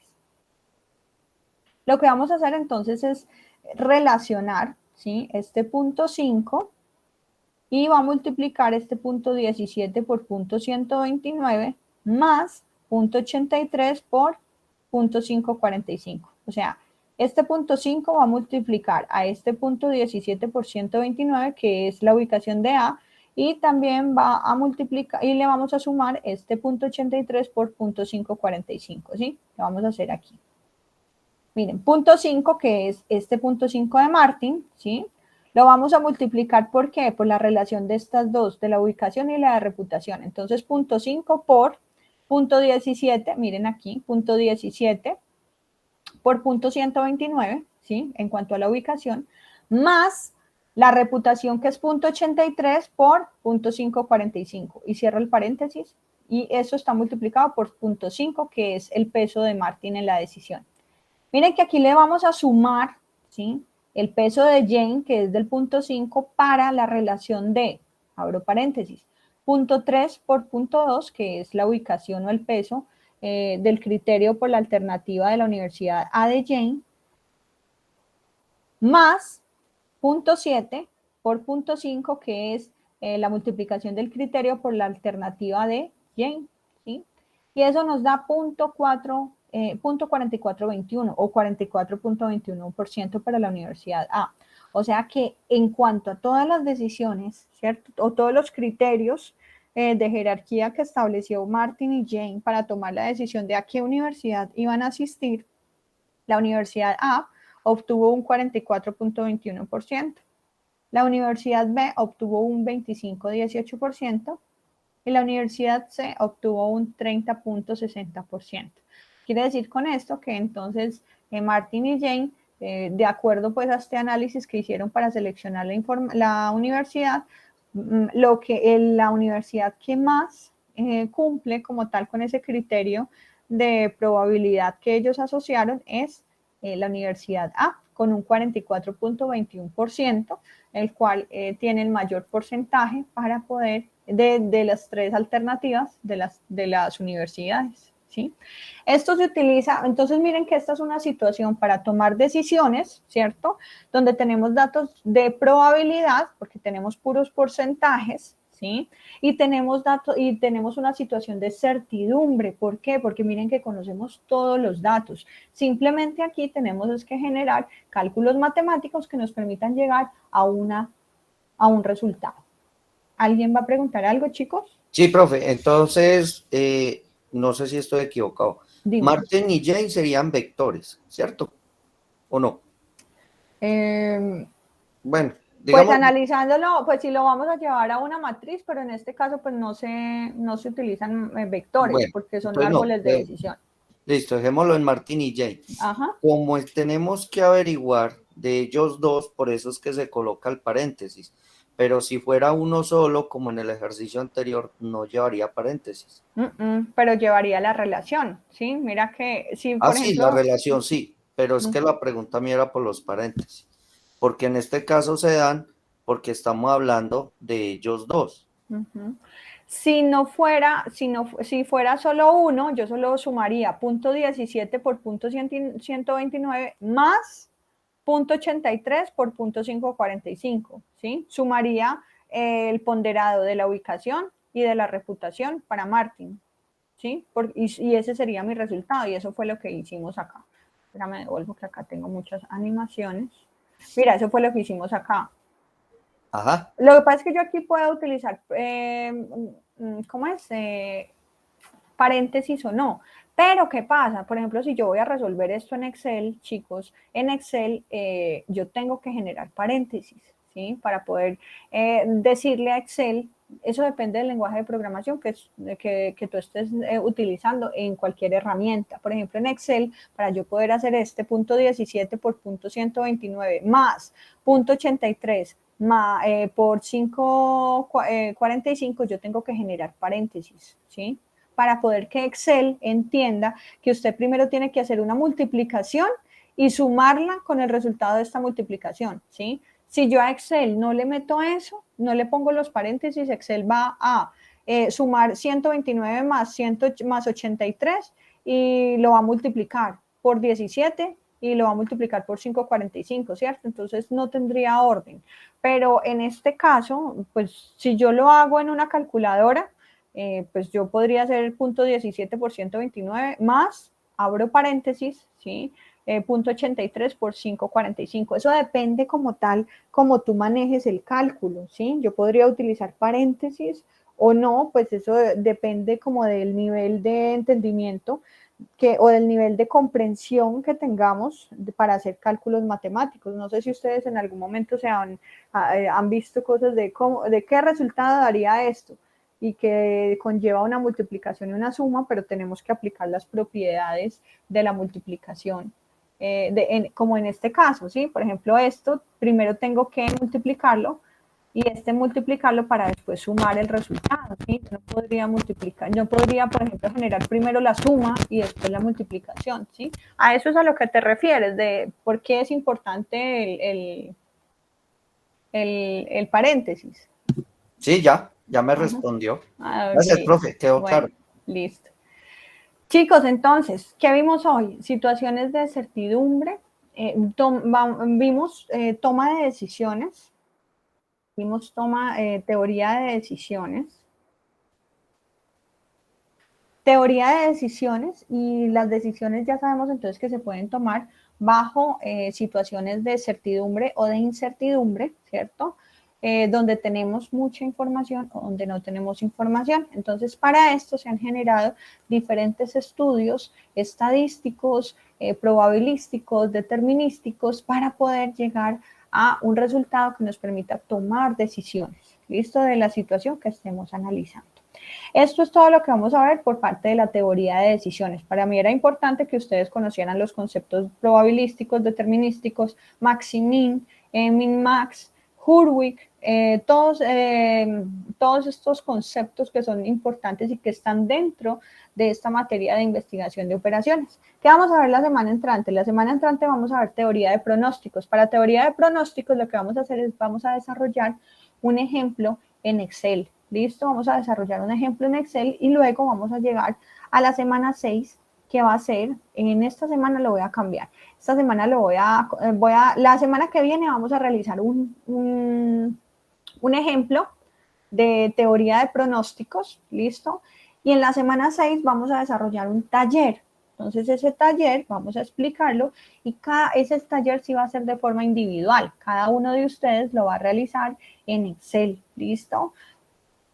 Y lo vamos a subir como nuestra segunda actividad evaluativa, pero esa actividad evaluativa va a estar enfocada en la teoría de pronósticos. Por lo tanto, hoy conocimos la teoría de decisiones y vamos a aplicar la teoría de pronósticos para nuestra segunda actividad evaluativa, que la vamos a realizar en Excel. Por lo tanto, las entregas de este segundo taller van a ser en hojas de Excel que vamos a subir a la plataforma.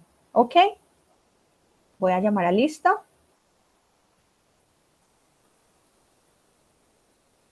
¿Alguna pregunta, chicos?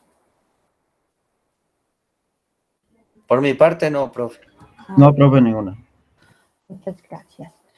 Vamos a comenzar con Maritza Gudelo Osorno. Presente, profe. Muchas gracias, Maritza. Continuamos con Marta Lucía Arcila. Marta ingresó al inicio de la clase. Jamie Buitrago. Sí, profe. Ok, gracias, Jamie. Sebastián Cardona. Presente, profe.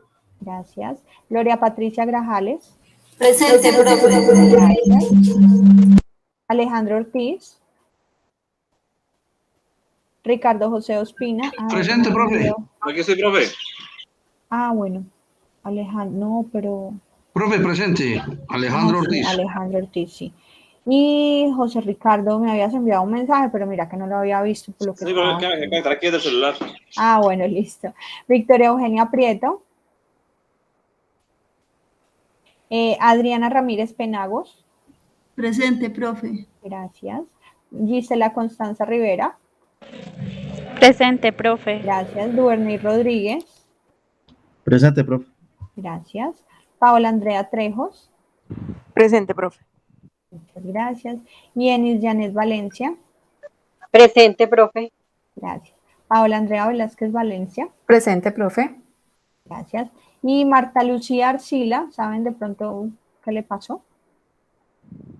Profe, pues ella sí estaba conectada, pero como está en Belalcázar, está teniendo problemas Sí, de porque yo la vi, conexión. ella me saludó al inicio de la clase y todo. Y Victoria Eugenia Prieto, que también ustedes son un grupo muy juicioso y nunca faltan a clase. ¿Saben algo de Victoria? Pues ella le dijo al profesor de la segunda clase, de la primera, que no iba a estar por esas pruebas, pero no volvió a decir nada más. Ah, Y bueno. Marta, lo que pasa es que ella sí dijo a los otros profesores que la señal iba a estar mala, porque donde ella está es mala la señal. Ay, sí, yo tengo aquí mensaje de Marta Lucía no, pero no tengo de Victoria.